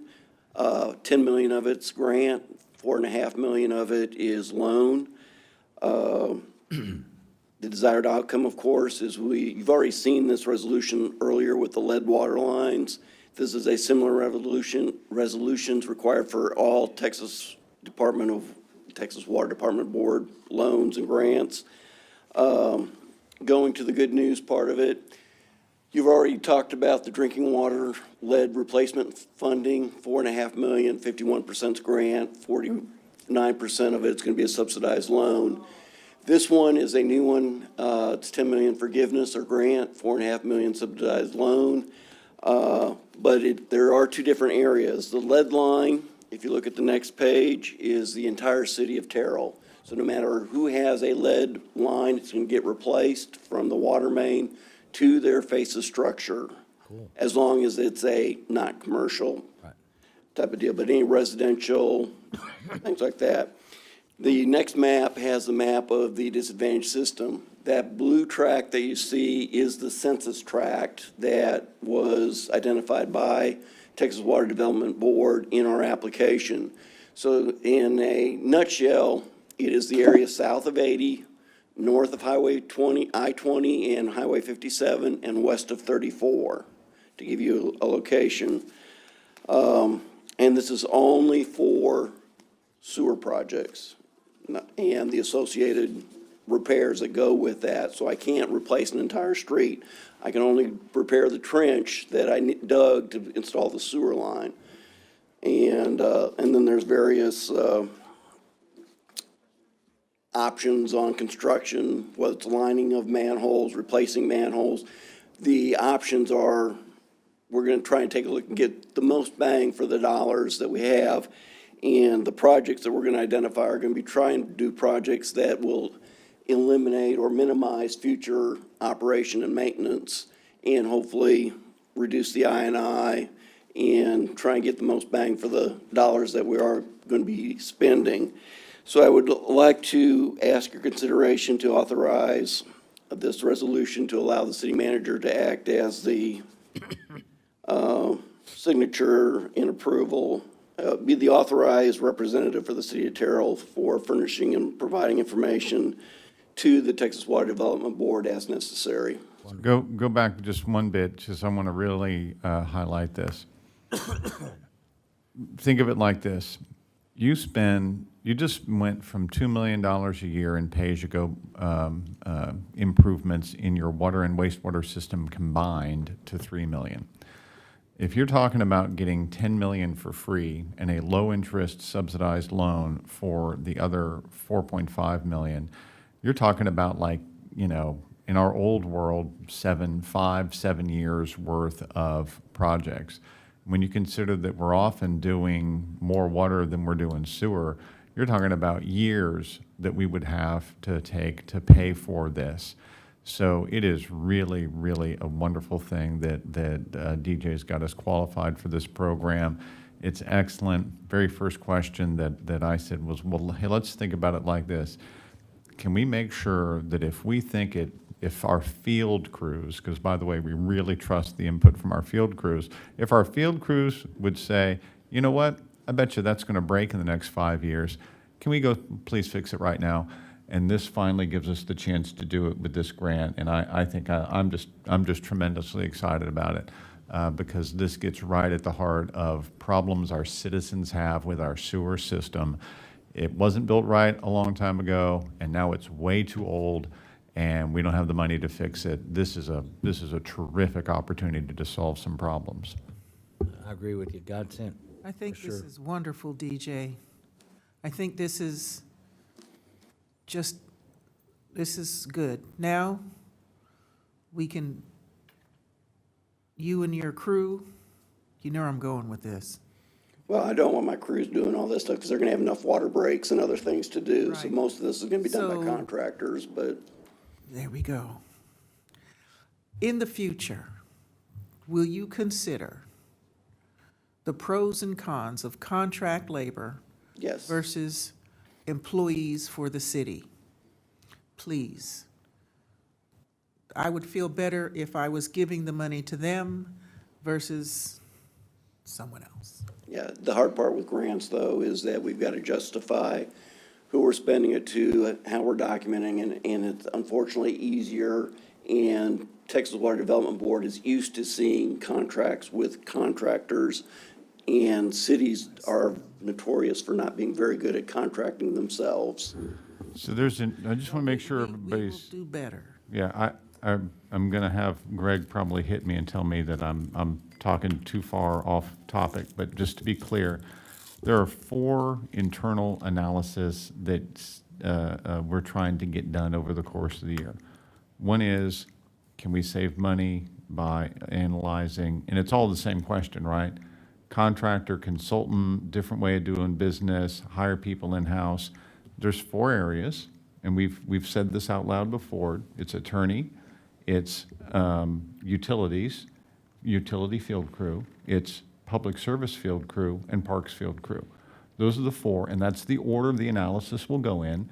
Those are the 4 analysis we're going to be trying to work through during FY25 so that we can answer those questions because we have the very same question. Great question. Okay.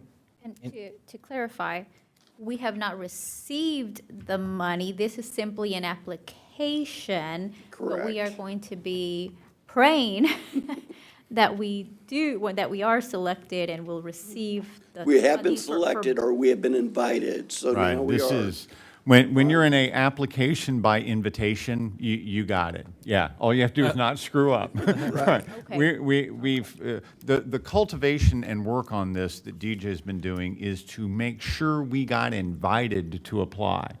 And when we got invited to apply, we knew, okay, now we're going to go downhill. We climbed the mountain, now we're going downhill, and we just have to paint by numbers correctly now. Correct.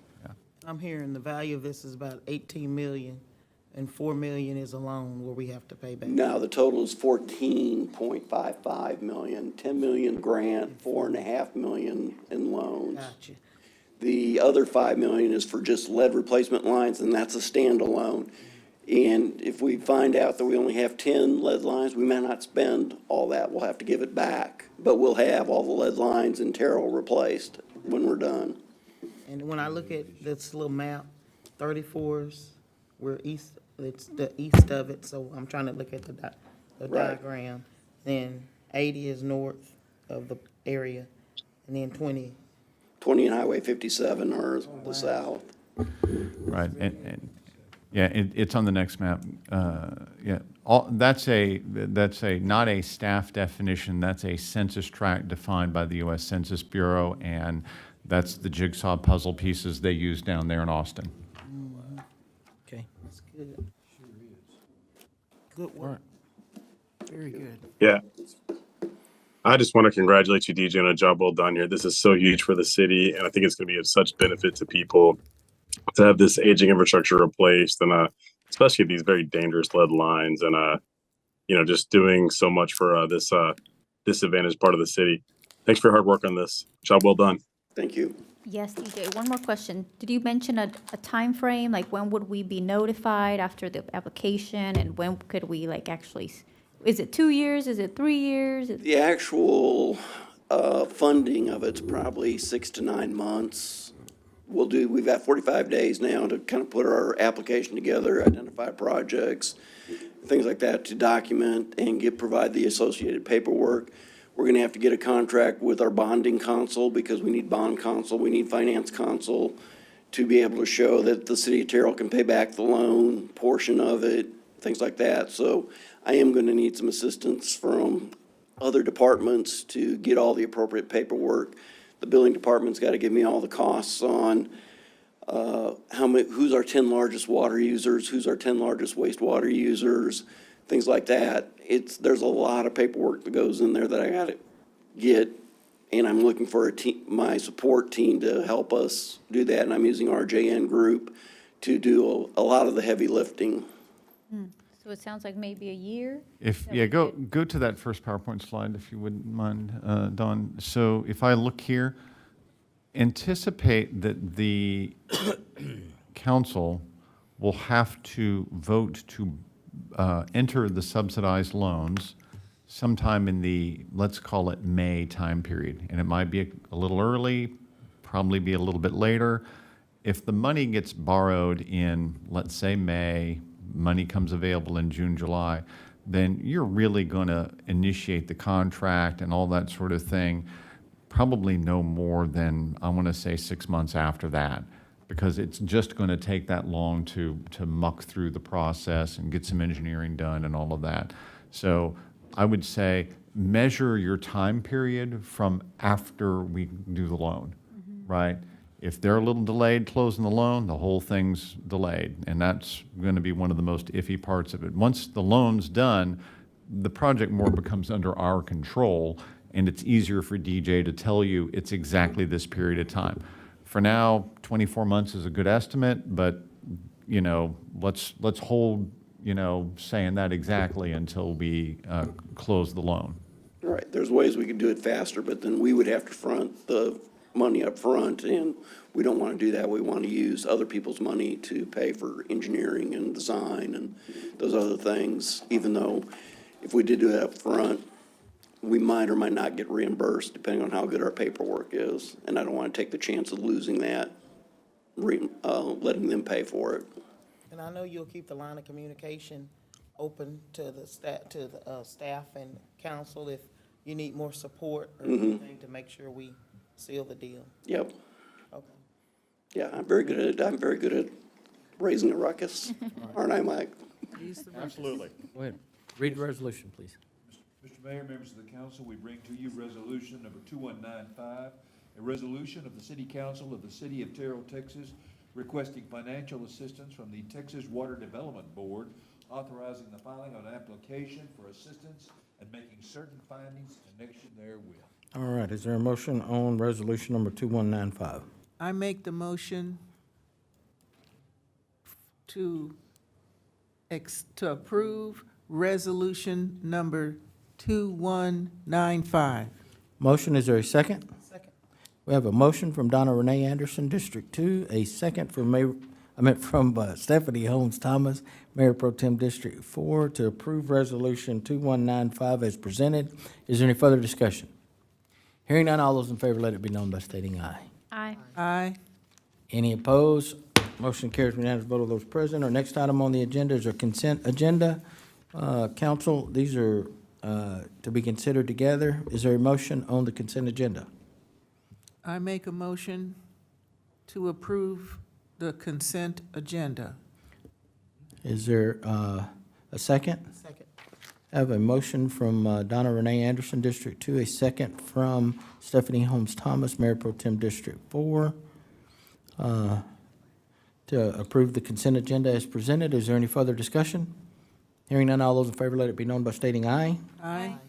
Aye. Any opposed? Motion carries unanimous vote of those present. Our next item on the agenda is Receive Housing Monthly Report. Council, would you please reach out to staff on those reports and get them to answer any questions you might. We do not have any executive session tonight, so we are adjourned.